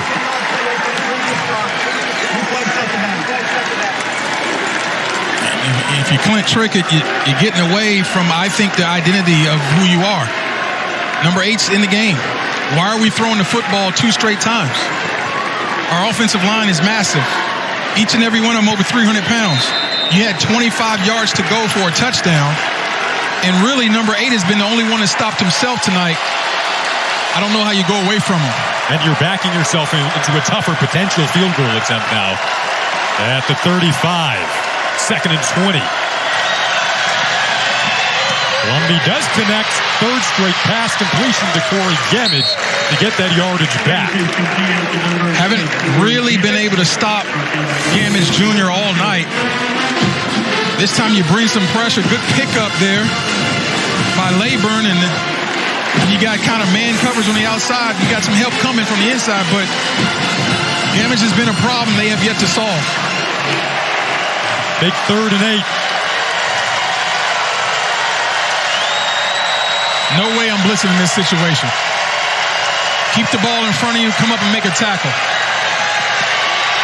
Columbia, things are breaking down, and he will be gobbled up. Play still going. Here's fighting for yardage. And look, that's valuable yardage, partner. A little heart. Yes. Because maybe now you set up a 4th down. And not a lot of help, too. But this field goal is a lot closer. They got him wrapped up right there.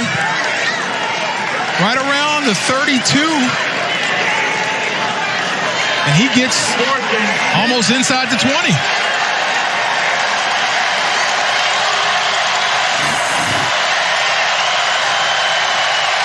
Now the field goal attempts. Splits the uprights for Marshall. This means BG can win it with a touchdown. So look, defensively, that's a nice stand right there by Bowling Green. You did your job. In fact, really ended up with like 2-yard gain on the entire drive. You helped by penalty. I think you helped by play calling. I think not running the football, I think, was a mistake in that situation. Be that as it may, it's a 3-point game, and so now Bowling Green knows exactly what they need to do to win, and if they have to tie.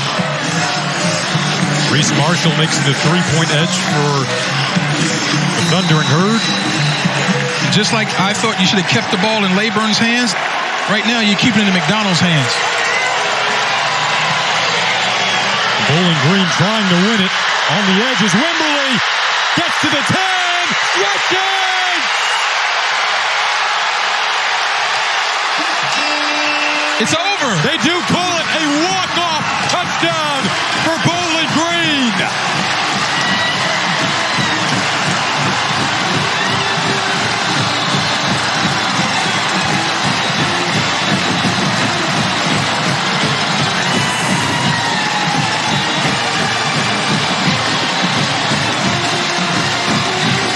The hurdle.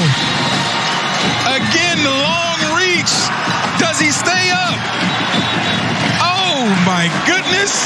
I don't know about that. And there are going to be a lot of people being escorted back into the stands because that knee is down at the long 1-yard line. And we have a fight on the field. Now Bowling Green and Marshall both come together around midfield. Coach is needing to step in here as the tempers flare. Now think of how crazy this is. We still need a review too. You need a review. That's going to come back. And if you're Bowling Green, a personal foul will back you up.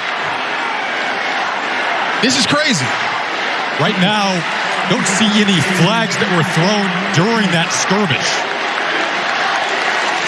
But they could still determine that after they sort out the paperwork here. That's right. And, you got ejections on the line and all of that. The runner was down at the 1.5-yard line. It'll be first and goal at the 1.5. So let me just say first this. I was wrong. You took the ball out of McConnell's hands and ran a fly sweep. That hadn't worked all night, but it worked when it counted. To a running back in Wimberly who stepped into a larger role today, with Jamal Johnson out, among others. Right now, as the official mentioned there, first and goal on the 1.5-yard line. Not a touchdown. First and goal on the 1.5-yard line, but obviously setting them up in very good position. And as you thought, there were no flags down, so the skirmish didn't affect the ball game. Love the effort, but that knee was down clearly. Did all he could do, though. So again, this is where not being a running football team, at least having the success of running tonight, makes it a little bit tougher proposition for Max Warner. What does he dial up? You know the guys in the white jerseys are going to be aggressive, but you got to be smart. You can't get too cute yourself. They ran the reverse on their last touchdown. What does he dial up here? Timeout. Thundering Herd.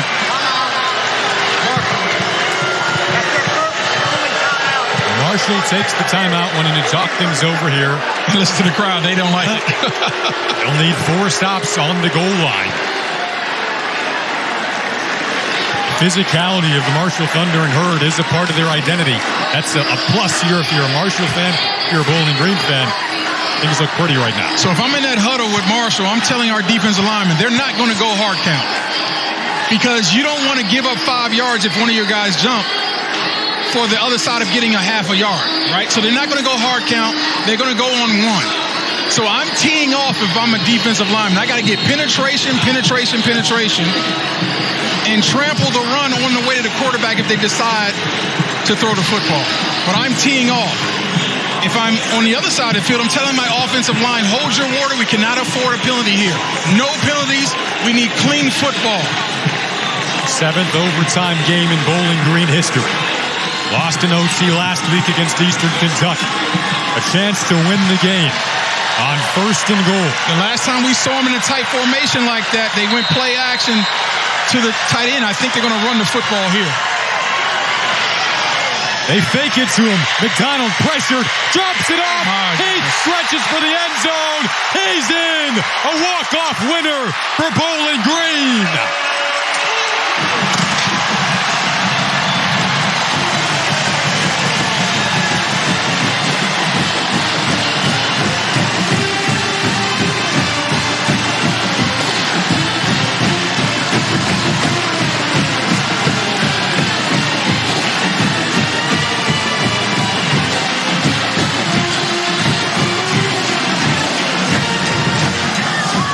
Falcon fans flood the field on their centennial homecoming. The 100th homecoming in school history, capped off by a dramatic overtime victory. Jason, they ran the exact same play they scored in the previous possession, but they took the tight end away, but left the running back wide open in the flat.